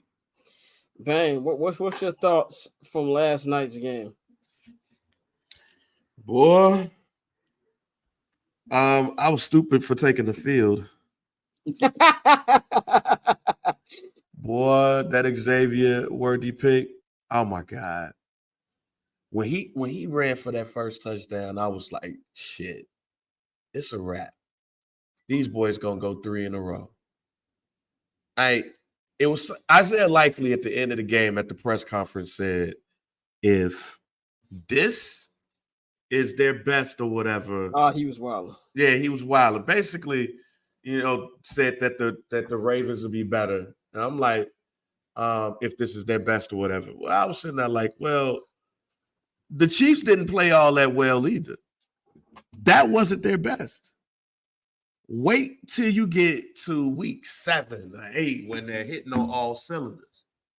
This might be the best team that the Kansas City Chiefs has had in this Andy Reid, Pat Mahomes era. It's scary time. Yeah. When Hollywood Brown gets back, it's scary time. When they actually jail, it's scary time. That's when I looked at what I saw last night, went to sleep, and then woke back up and watched the rest of the game and said, oh my God, the best chance that the Baltimore Ravens had to win that game is last night. And Lamar Jackson didn't do enough to win the game. I see people, Scott, I can't deny some of the stuff that you said when it came to him. I think that missed pass to Zay Flowers is probably more on Zay than it is on Lamar, because when your quarterback is scrambling around, you have to find the quarterback. So it was probably, or just get into a spot that is easier for the quarterback to get to you. So if he does not move a little bit, then that's a touchdown. But that first pass to Isaiah Likely was bad. That second one that ended up being the touchdown that was a bit high. So, it's scary time. It's scary hours for the NFL. If that team we saw last night is going to get better. Yeah, 100%. Let's go on to our division predict. We're gonna predict who we think are gonna win these divisions, who we think are gonna be the wild card teams, and then we're gonna pick, who we think is gonna be MVP and who's gonna be in the Super Bowl, man. So I'm gonna start off with mine. We're not gonna go by like division by division. We're just gonna all say who we got winning what, and a quick explanation of why we got them going there. I'm gonna start in the NFC. I'm gonna start with the NFC North, which is the division of the beloved. I've got the Detroit Lions winning the NFC North once again. They went 30 years without winning a division, and I think they're going to win this joint once again. They've got a much tougher schedule. They've got a first place schedule, but one of the things about that schedule is they only have 2 games outside, and that don't even come to like the final weeks of the season. I think it'll be a tougher year for them, but I do think it'll be enough to win the NFC North. In the NFC West, it's going to be more of the same. I don't trust the Rams. I like what Arizona's got going on, but I don't think they're going to do it this early. Seattle is a real question mark with them. No Pete Carroll there, no Shane Waldron there. I really want to see what Geno's going to look like in that point. I think this is going to be the San Francisco 49ers again. I don't think they're going to win as many games they won last year, but I do think they're going to win that division with ease, honestly. NFC South. This, I think, is going to be a 2-team battle. The Bucs won last year. Baker Mayfield finally looked like the quarterback that people hold to be when he got drafted by Cleveland all those years ago. They brought him back, gave him a nice deal, brought Mike Evans back. The team is pretty much intact from when it was last year. I think it's going to be a real toss-up between them and Atlanta, but I'm going to give the edge to the Atlanta Falcons. I think if Kirk Cousins is healthy, I think he'll be enough to help this out. We've been saying for the last 2 years, they got all these weapons. They just need a quarterback. I know Dante wanted Justin to be there. A lot of people wanted Justin to be in Atlanta. Kirk Cousins is a better quarterback when healthy. Now, if he gets hurt, I don't trust in Michael Penix. So if he does get hurt, I think it'd be a question mark. But if he stays healthy, I think Atlanta will win this division. In the NFC East, I've got the Philadelphia Eagles. I think this is going to be the NFC least again because I'm not high on the Eagles. There's a lot of question marks about what's going on in the locker room. Does Jalen Hurts even, mess with Nick Sirianni? There's been a lot of rumors about their relationship. And also, we got to see, can Jalen Hurts get back to the play that he had in 2022? He had a good last year, but it wasn't the MVP caliber of production that he had 2 years ago when they went to the Super Bowl, man. So those are my the NFC division winners. For AFC. I'm gonna go to the AFC. Excuse my camera from moving. I'm by a fucking train, so there's only so much I can do for that. But in the AFC North, I got the Cincinnati Bengals. I'm going with the Cincinnati Bengals because Joe Burrow. This is a make or break year, in my opinion, for Joe Burrow because he has to stay healthy. But when he's healthy, he is the second best quarterback in the NFL, the only quarterback not named Tom Brady to beat Patrick Mahomes in the playoffs. And I just really believe what they got going on there when this team is healthy. Even when he wasn't healthy, they still stayed competitive in the mix in the division. Question marks there. You do have T. Higgins won't be playing this week. He's out. Jamar Chase is questionable because he's still getting back in the game shape. He's going to play without that contract extension. So they have some questions there, but I still think it'll be enough to win this division. AFC West, there's nothing else to be said. Kansas City Chiefs, I ain't even really got to give you a reason for that. Just look at the rest of the niggas in that division. AFC South, it's going to be a tougher division this year. I mean, it was tough last year. I think Indianapolis can compete. I think that Jacksonville, this is a make or break year for Trev and Doug Peterson as well. I'm not as big on Houston as everybody else as far as like making the Super Bowl and shit like that. But I do think they'll win this division again. I think CJ Stroud is going to be great again in season 2. I see no reason why he'll take a step back. You got Stephon Diggs there, another year of Tank Dell. You got Joe Mixon in the backfield. They added Daniil Hunter to that defense and another year of D'Amico Ryans. So I think that they will win the AFC South. AFC East, this is a tough one for me. I went back and forth between the Dolphins and the Jets. And I can't believe I'm saying this because the nigga who's a quarterback I hate more than the devil is fucking self. That is Aaron Rodgers. I got the New York Jets winning this division. I think if the Jets are healthy, if all of this is with healthy, but especially a guy coming off an Achilles injury at his age, Aaron Rodgers take away the fact that, he is just not a likable human being. His own mother doesn't even like his bitch ass. He can throw the fucking football. And I do think that him and Garrett Wilson be a great connection. You got Breece Hall, a year removed from that ACL injury. And that defense is nasty. And I think they'll be even better. I've got the New York Jets winning the division for the first time since the Rex Ryan era. So those are my division winners. I'm going to go to Bang. Bang, who you got coming out of these divisions in the AFC and the NFC? Let me go ahead and pull up my notes because we talked about this on Some Dude. Make sure to listen to the latest episode. Be delusional. In the NFC East, I got the Dallas Cowboys. Very rarely, I think it's been years since somebody repeated. But I have more faith in the Cowboys than I do have in the team that's playing tonight, the Philadelphia Eagles. In the NFC South, I have the Atlanta Falcons. I think that's just going to be a runaway division win for the Falcons. In the NFC North, and speaking of being delusional, I got the Chicago Bears. In fact, I think that the last game of the season is going to have the Bears versus Green Bay fighting for that last that division title. So there's that. For the NFC West, I have the Rams. I think that the 49ers is going to take a step back. I think that the Rams, Matthew Stafford, you got weapons on each side of the wide receiver position. He has one of the better running backs in the NFC in Kyron Williams. offensive line is pretty decent. The defense, I have some high hopes for at least one of the players on that defense. They don't have Aaron Donald, so it remains to be seen what happens. But I do think that they take a step up. The San Francisco 49ers take a step down. In the AFC, I have the New York Jets winning the AFC East, the Texans winning the AFC South, the AFC North. I have the Bengals winning that one. And, of course, the Chiefs are going to win the AFC West. You drinking all the Bears Kool-Aid. I would love to clinch the division in Lambeau Field. Oh, hey, man, be delusional. Be delusional. Be delusional, Bears fans. Mikey, how you see these divisions shaping up this year? All right, let's get it. NFC North, I got the Lions. I just think that they're built better in the trenches, and they're gonna I think that they're gonna go ahead and win this division.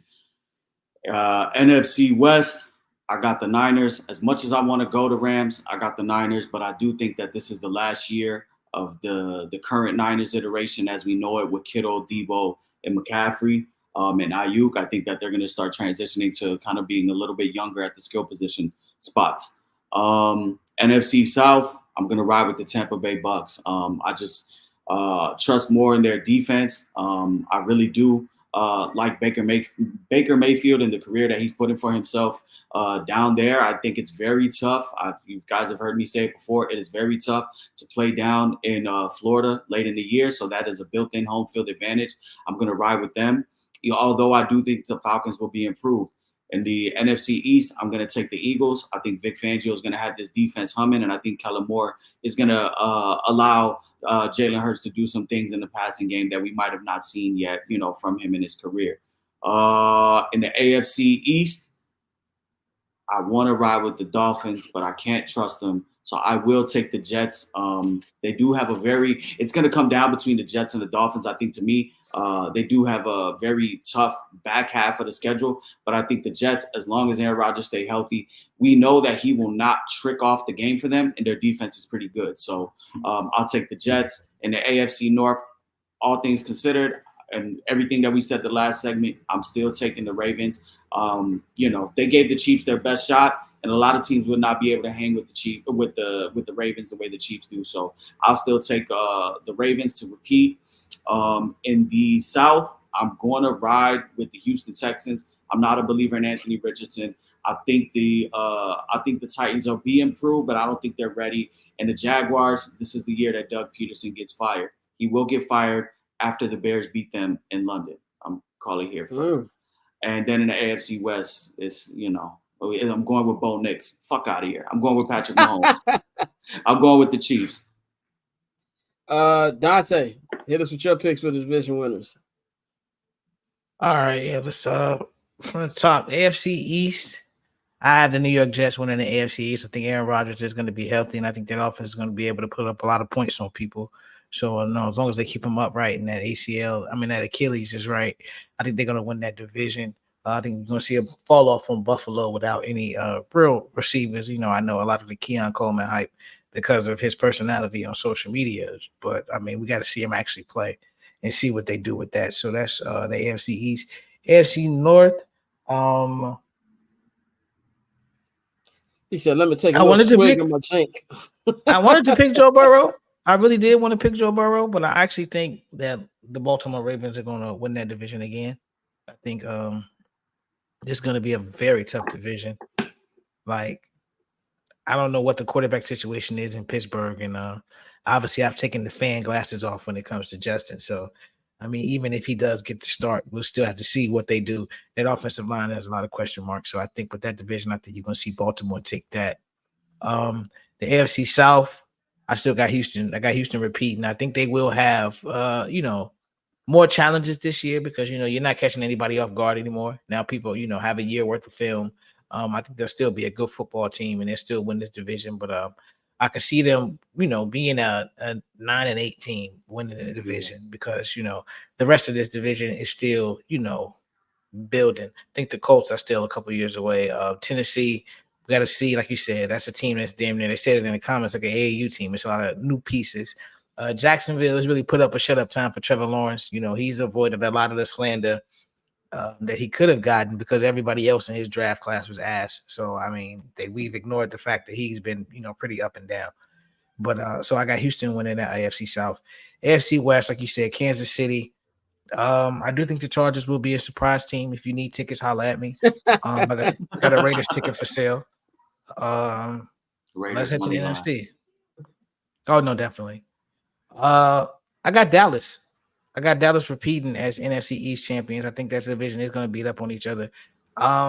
They didn't win the NFC. Didn't Philly win the NFC slash? No, the Philly Jags. Dallas. Right. Dallas won. You're right. Yeah. Philly Jags. Yeah. But no, I think now this may be hot take-ish. I think there's going to be competition for that number 2 spot between Philly and Washington. I'm one of those people. I'm buying the Jaden Daniels hype. I think this season's going to be very good. Left hand up. Who are we? The Commanders. That shit is crazy. But no, I got them. I think they'll be competing for 2. But I think Dallas. I think Dak, especially contract year. We know how quarterbacks do in a contract year. I think Dak is going to go crazy this year and show Jerry why he has to pay up. And so they'll take that division. For our division, even though yes, I do have the Bears going 12-5. I got the Detroit Lions winning the division. I'm with you. The Lions don't have a outdoor game until week 16 and 17 are their only 2 outdoor games. So I think that's a team that you're going to see win a lot of football games. I'm no expert like Mikey, but I would hammer the over line, whatever the over is. Hold on. So you got the Bears winning 12, but the Lions winning. So you got the Lions going 14 13 or 14. Yeah, I got them winning 13. Oof. I got them winning 13 games. Like I think them playing indoors, it eliminates a lot of the very true. Other advantages that the other team that the opponent will have. So I do think that Lions team is going to be able to put up a lot of points, and the defense is going to be good again. So I got them winning 13, but I got the Lions winning our division. NFC South. I try not to do this, but I mean I'm rocking with Atlanta. I really think. I'm about to say, go ahead and say it. You know you're going to. Yeah, because this is my thing. They were 7-10 last year, but anybody who watched the Falcons last year, 5 of those games were 1-score games, and I'm not talking about 1 touchdown. I'm talking about they lost the game by 3 points. They lost the game by 2 points. I swear to God, they lost one game 7-6. Like it was that bad on offense. And now you add Kirk Cousins, and if Kirk Cousins isn't healthy, you got Michael Penix in the cut, who looked really good. So I think, with the weapons they have on offense, I think another year, Bijan's going to go crazy in that offense. And you still have Tyler Algier. They said the carries are going to be split like 55-45, which I think it should be more 60-40 because Bijan is that good. But I think that offense is going to put up a lot of points. And I think that defense is actually really good. You got Justin Simmons and Jesse Bates on the back end. You got AJ Terrell. You added Judon. You got a healthy Grady Jarrett. So I think that's a team that they can make some noise, and I think they're definitely gonna knock off Tampa Bay in this division. And with the NFC West, I'm with you. I still think it's San Francisco until you prove otherwise. That team is still going strong. Brock Purdy is one of those guys. He's like a Matt Ryan in the sense that he's really perfect for a Kyle Shanahan system because it's really just as long as you execute, it's going to be hard for him to fuck that up, and I think that's going to continue. So I think with the NFC West, I got San Francisco. Let's get into our wild card picks. Shout out to Nikhil for keeping us on time. Shout out to super producer Nikhil. But yeah, let's get into our wild card winners, man.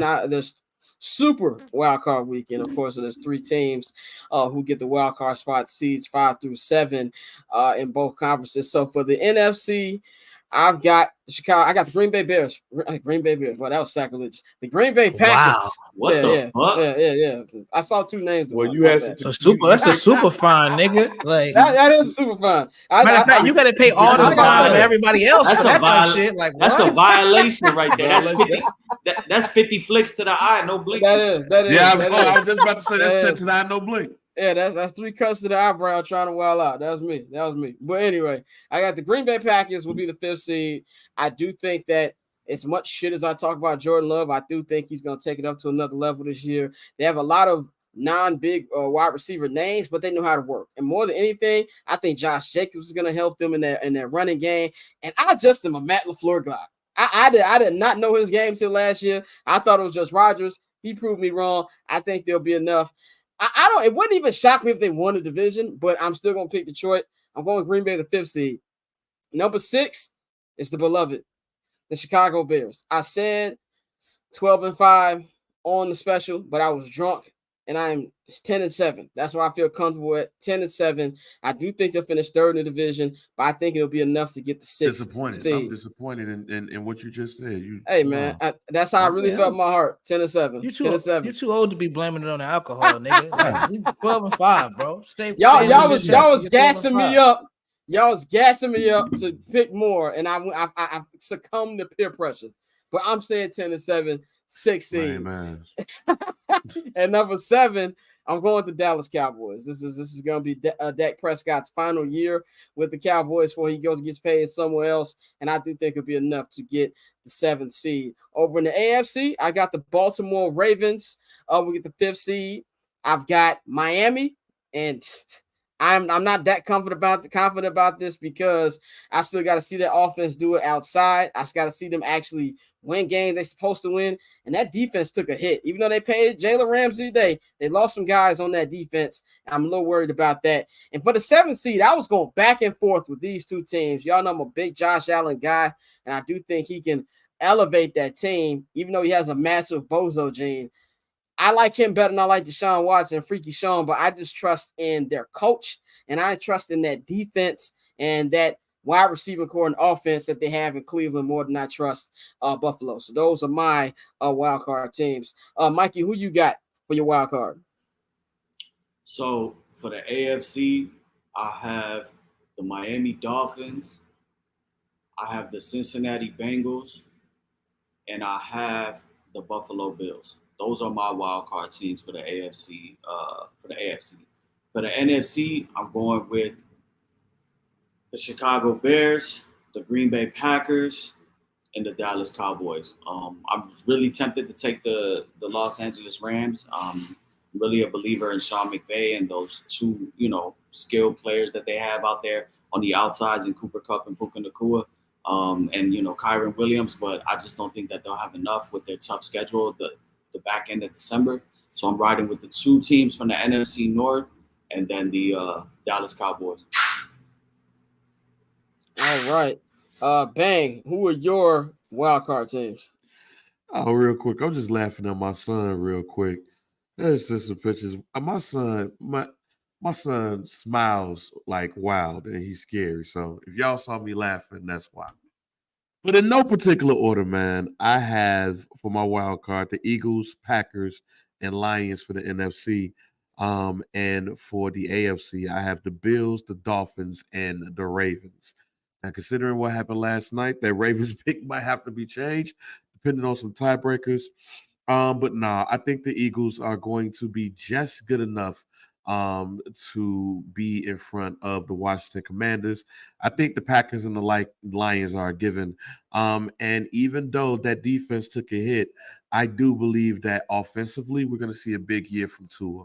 This is, even though he got his money, this is a prove-it year.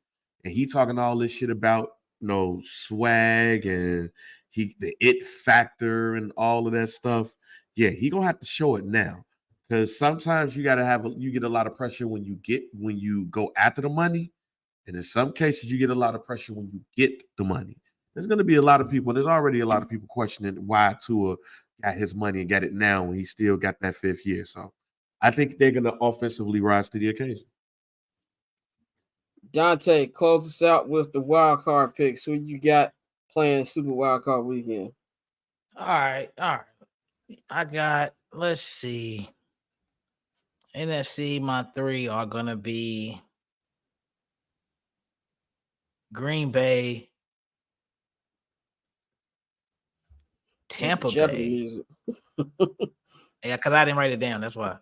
Nigga. Oh, no. I'm tripping. Not Green Bay because I picked the Bears to go 12-5. So it's not going to be the Bears. Not going to be Green Bay. It's going to be the Bears. It's going to be Tampa Bay. And no, fuck that. It's going to be the Bears. It's going to be Green Bay, 2 from our division.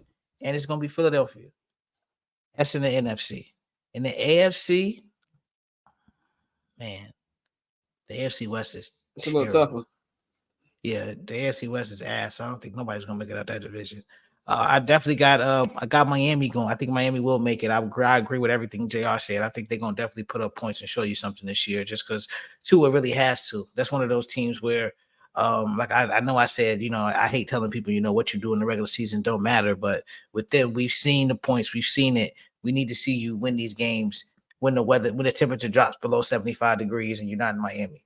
So fuck Cal, but no, we got Miami first. And then I'm gonna go, man, because the AFC South is gonna be good. Like I said, I think Tennessee is one of those teams that can compete for it. But I'm gonna go Cincinnati and Cleveland. I think Cleveland does enough to get that third and final wild card spot. All right, man. We're gonna do our quick MVP prediction and who we have in the Super Bowl, who's gonna win. For MVP, I'm real big on this guy. I think he's gonna be healthy. I think he's gonna be awesome. I got my man Joey B. Joe Burrow will be added to his collection. Gonna add with the Heisman Trophy he won. We're gonna have. He's gonna be the MVP this year. And for the Super Bowl, Bang ain't gonna like to hit us. At the NFC, I got Detroit. I think Detroit comes out the NFC. I think they learned a lesson from last year. I still think Dan Campbell will be him. I still think he's going to go for it on fourth down a lot. But I do think he's going to learn from what they did last year. And, them being at home, not being at home, but not being outside is going to be a major advantage to them. And I think that they're going to be the number one seed in the AFC. And I think people want to come to that loud Ford Field for those two games. Then they're going to have a chance to play in a dome again in the Super Bowl. So I got them coming out at the NFC and the AFC, man. I'm treating this man like the GOAT. Pat Mahomes, Chiefs. I don't give a fuck. Y'all can talk about the field, all that other shit. Until I see somebody beat him, I'm rolling with him. They're going to come out. They're going to win the AFC. And not only they're going to win the AFC, they're going to be the first team in NFL history to three-peat. It's going to be Patty Mahomes and the Chiefs. Bang, who's your MVP and who you got in the Super Bowl? So, hey, I'm with you. My MVP is Joe Burrow. Think this is going to be scorched earth when you have a team that the Bengals, that as good as they are, that have one of the top weakest schedules in the league. Think they're going to be straight. Joe Burrow is going to be out there. And for my Super Bowl, yeah, I'm going full delusion, y'all. Chicago Bears is going to the Super Bowl. Oh, wow. Okay. And I'm sticking with my Bears-Packers pick up in the Super Bowl. If y'all saw the show the other day. And I have Joe Burrow and the Bengals going to the Super Bowl versus the Bears.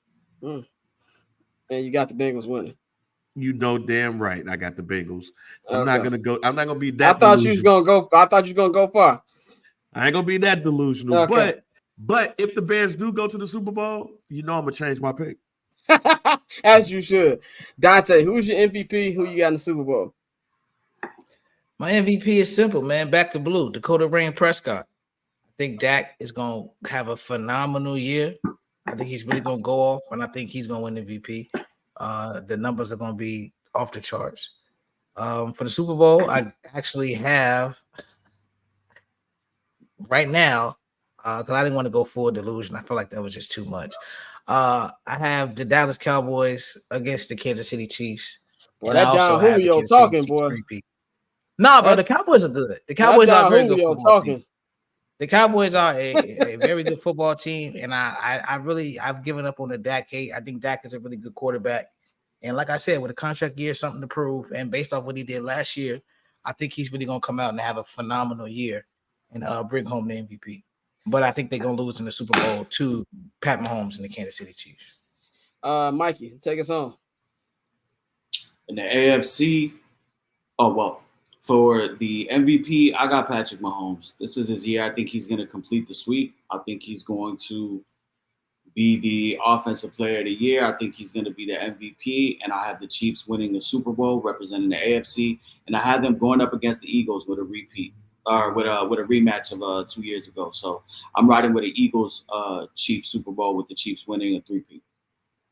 We are 100% clipping this up, so we can see if we're dumbasses in 6 months from now, man. But we're gonna do this thing called rapid fire picks. We're gonna do this every week. I'm gonna go in this order, so we all know what order we're going. I'm going me, Mikey, Bang, Dante. I'm gonna name the game, give a quick pick and a quick reason for why you got it going that way. So we're gonna start off with week 1. Non-Bears, by the way, we already gave our Bears pick, so we don't have to worry about doing the Bears. We're gonna go with tonight's game. Packers, Eagles getting ready to kick off in about 35 minutes in Brazil. I'm going with the Eagles because fuck the Packers. There's really no other football reason. I'm just going with the Eagles because fuck the Green Bay Packers. Mikey, go ahead. Eagles. Eagles in the city of God. The Packers, because they were actually wore their real colors. They didn't bitch up and wear black and white and none of that other shit. So I'm going with the Packers. Bills Cardinals. This one be in Buffalo. We're gonna see the new look. Arizona Cardinals. Marvin Harrison Jr., who I think is gonna be the biggest threat to Caleb Williams to win the Rookie of the Year.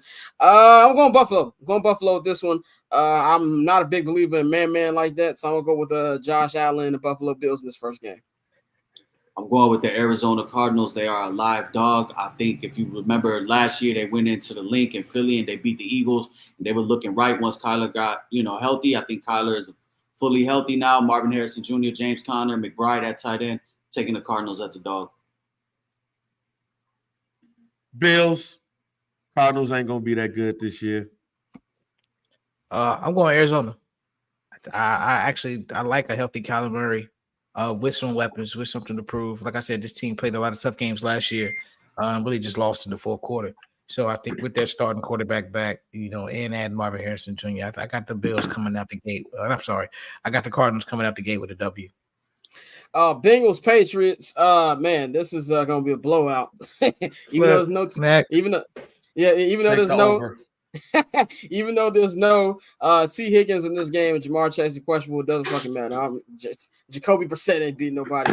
I'm going with the Bengals. I assume everybody here is taking the Bengals. So we're gonna go into this next game. If you want to see ass in front of your TV, Giants Vikings is for you. I don't believe in Daniel Jones whatsoever. I don't believe in Sam Darnold either. But I believe in Sam Darnold a hell lot more than I believe in Daniel Jones. I got the Vikings in this one getting a win.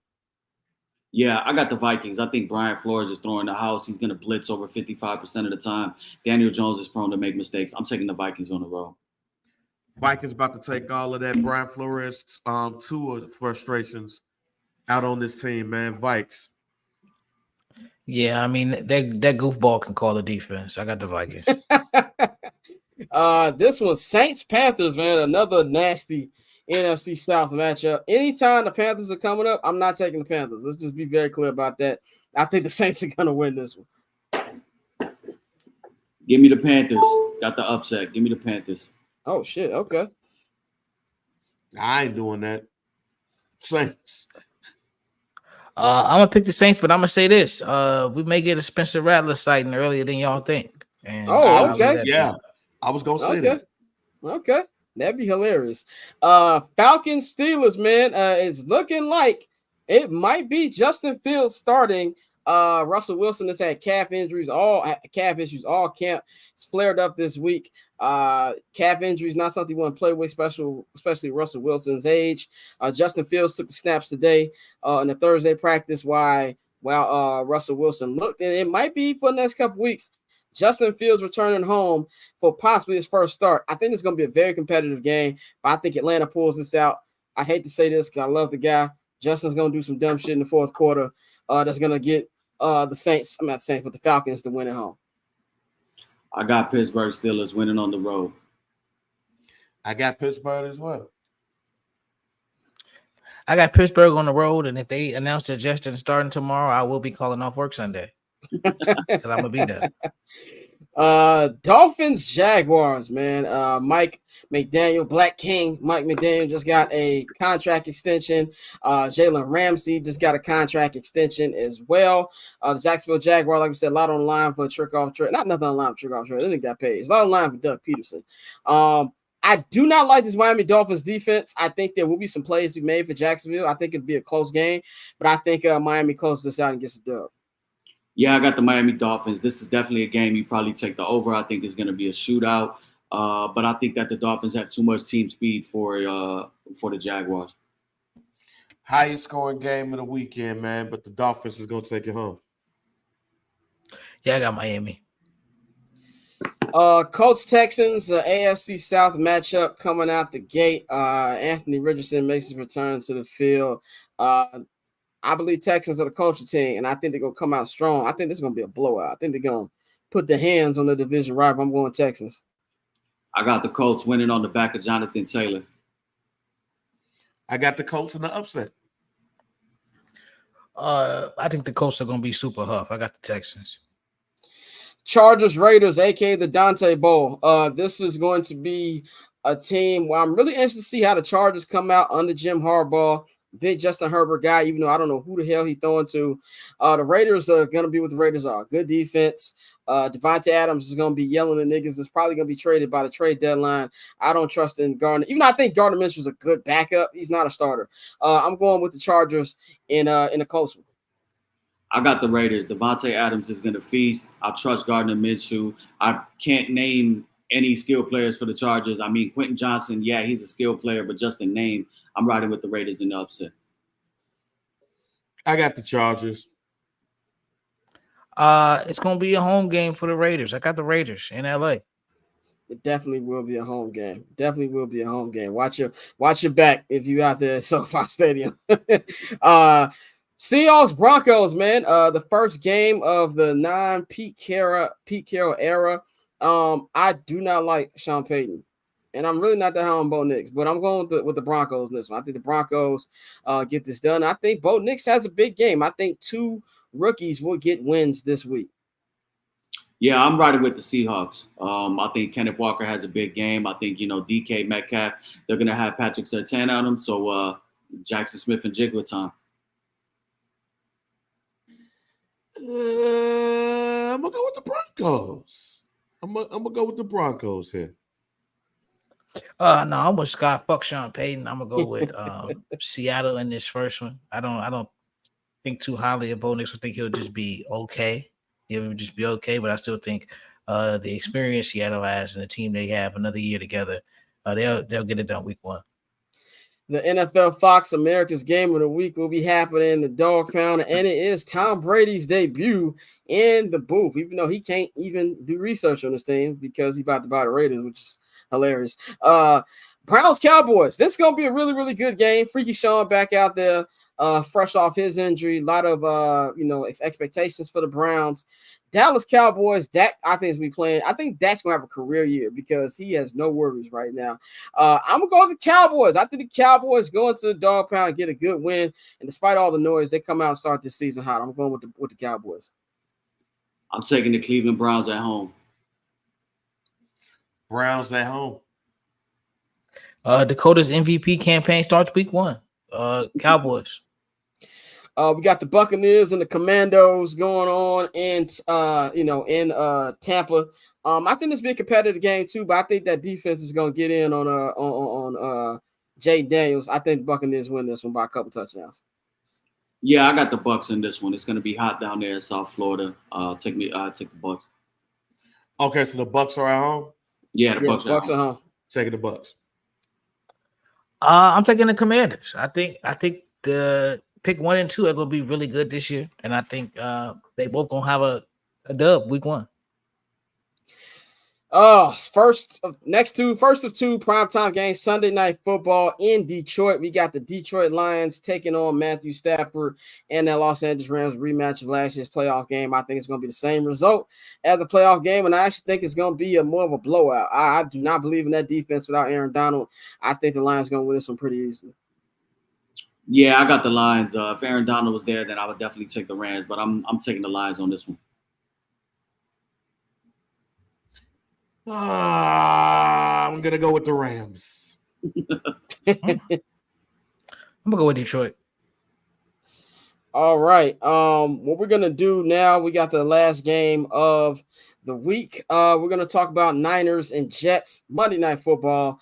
Yeah, man. I think this is gonna be a competitive game, but I said Jets are gonna win the East, and I do think that the Niners are gonna take a step back. Aaron Rodgers returning home. I'm going with the Jets. I don't even know if you call it upset, but I'm gonna say it's upset. I'm going Jets. It is an upset. They the underdogs, but I definitely am taking the Niners. Taking the Niners for this one. Yeah, I'm going Niners.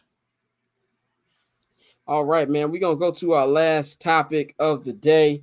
We're not gonna spend too much time on this when we're running up against the clock. But week 2, college football, man. I think the question we all need to ask here is pretty simple: is the U back? And are USC back? We all saw a big game last week from Cam Ward as they went into went into the swamp and beat the Gators, washed the Gators. And then we also saw in the Labor Day game at Allegiant Stadium, we saw Miller Moss, which is such a quarterback, white ass name, beat the LSU Tigers, taking that out, man. I think that I don't know if I'm ready to say USC is back.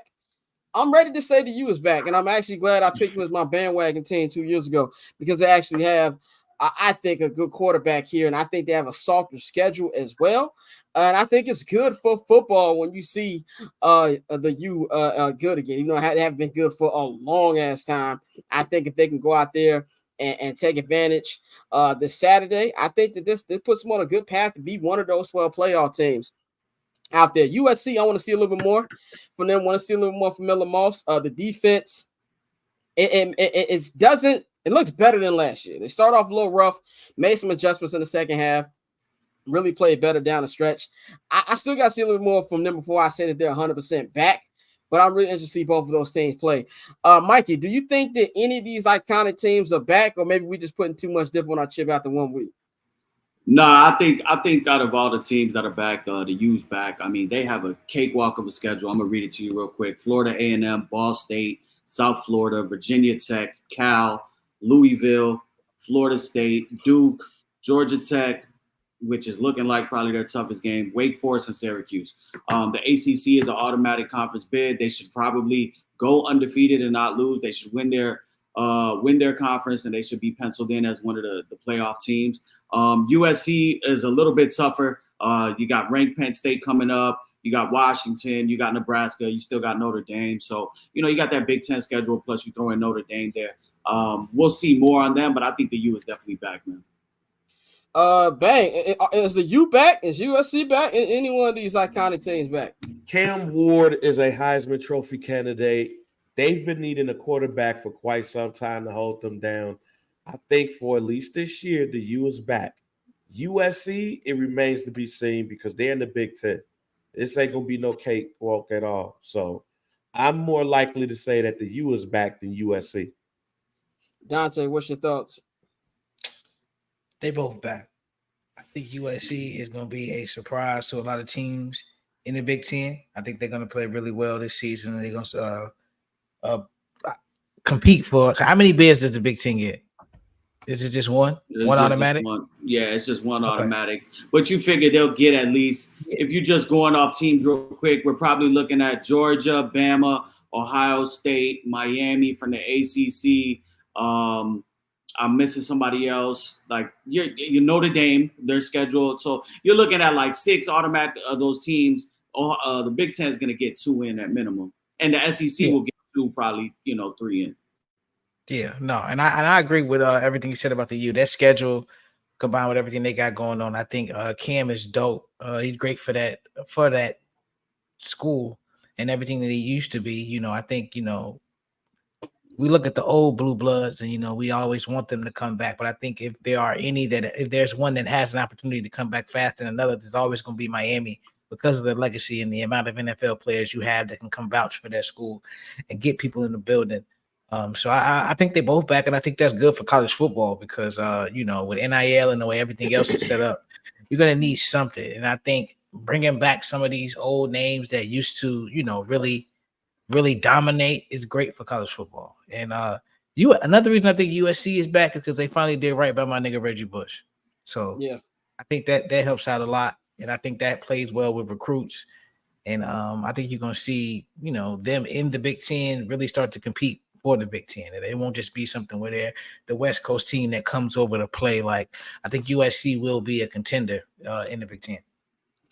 And shout out to both Reggie Bush and Caleb Williams. Both will be getting their jerseys retired at the Coliseum over there, as because both former Heisman winners, man. So very, very quick question, and we'll move on to Mikey's bets. Is anybody giving the Buffs a chance to beat Nebraska this weekend? No, sir. Not Not me. Yeah, I'm with y'all. I think they're gonna get blown the fuck out tomorrow night. I'm holding out hope. Well, I think it's gonna be a nasty game tomorrow. Hey, I man, think that look, was gonna be over the first quarter. Cut the bull jive. Cut the bull Lil jive. Pat about to go wild. It's about to be a coming out party for Lil Pat. For a little Hey, no, and thank you, Bang, because this is a perfect segue into my bets for the weekend. Yes, sir. Mikey's weekend bets. Yes, Let's get into it. the very first bet I got is for tomorrow's primetime matchup with Colorado and Nebraska. Dylan Raiola over 235 and a half passing yards. I think he is going to have his coming out party. It's going to be a shootout. He got close to clearing that last week, but you got to remember they were also kind of blowing out UTEP. They were doing what they were doing, whereas Colorado on the other end was struggling with NDSU. So that's going to be our first play. Dylan Raiola over 235 and a half passing yards. I got some shit for y'all tonight. I'm sorry that we didn't get to put these out earlier. For those that are watching, though, you got time to put it in. Devontae Smith, over 4.5 receptions for the Eagles. Last year, he averaged about 7.5 targets a game. He's hit that in 7 out of his last 10. You already know Jair Alexander is going to be on A.J. Brown. I really like Devontae Smith to have a big game. The other single bet that I got for this Sunday coming up, Cooper Kupp. My man is finally healthy. I think a lot of people are, kind of gravitating more to what they seen Puka do, not forgetting that Cooper Kupp is a bad man. We're going to take him over 5.5 receptions. Banged up line secondary. Last year, he still, while on the field with Puka Nacua, still out-targeted him, getting about 9 targets a game. The last time we saw them line up, it was against the Lions in the playoff matchup, and he ended with 5, but he was banged up, and you got to go look at that box score. Puka Nacua was going fucking crazy. So I think Cooper Kupp is back, and he's going to show out in a big way. We already know him and Stafford have a great rapport. My other play for this weekend, Davante Adams, over 69.5 receiving yards. Now, I know you guys have seen him in the media talking a little spicy towards the Chargers because the Chargers social media team kind of, when they showed the Raiders on the schedule, they had some trash, which is kind of crazy because Davante Adams in his 4 games as a Raider against the Chargers is averaging 123.5 receiving yards. I have absolute faith in Gardner Minshew that he knows how to do his job and get the ball to his number 1 wide receiver. Last year, when he was an Indianapolis Colt, he was going ahead and feeding Michael Pittman, the Colts' number 1 wide receiver, getting him 10 targets a game. That's what you want to see for your wide receiver. He was clearing that. I think Pittman cleared that in 8 out of the 14 games last year. So we got Davante Adams over 69.5 receiving yards. We got Cooper Kupp over 5.5 receptions. Tonight, we got Devontae Smith over 4.5 receptions. Tomorrow, little Saturday action. We got Dylan Raiola over 23.5 passing yards. And my parlay for the week, moneyline parlay, we're taking the Eagles tonight. We're taking the Bears on Sunday. And we're taking the Miami Dolphins. It's plus 380. Let's get some bread. Definitely, man. Get money with Mikey each and every Friday on Mikey's Weekend Bets. We'll go more in depth on college football on Monday. We'll have our new college football correspondent, Kyron Samuels. He is college football writer and analyst for Sports Illustrated. You can follow him at Kyron Samuels. He'll be joining us each and every Monday. During the football seasons, we can go more in depth on what happened in week 2, man. Time for my Goofy Mog of the week. This is sponsored by nobody. But Goofy Mog of the week. I hate to do this to this person because I respect this person as a basketball legend. She's put it down. Some of the earliest memories of the WNBA is her with the Houston Comets and their dominance they had in the early 90s and in the year 2000. But I gotta give to Sheryl Swoops. Sheryl Swoops, 4-time WNBA champion, 3-time WNBA MVP, 6-time WNBA All-Star, 5-time WNBA first team, 3-time WNBA Defensive Player of the Year, steals leader, scoring champion 2 times. She's been on the WNBA 10th, 15th, 20th, and 25th anniversary team. She's also NCAA champion in 1993. She's got an extensive resume. Sheryl Swoops knows more about basketball and her pinky than I would know in my entire life. Having said all of that, she's looking very crazy right now with the way she's been conducting herself with the Caitlin Clark case. She's got a podcast. You can say whatever you want on your podcast. We say whatever we want on ours. But when you're somebody of the caliber of Sheryl Swoops. I don't have a problem with her hating, or not want to say hating. I don't have a problem with her not liking Caitlin Clark or being the biggest fan of Caitlin Clark, because I think it's hard to have a nuanced conversation, and not just about sports, especially about WNBA, especially when it comes to Caitlin Clark and Angel Reese.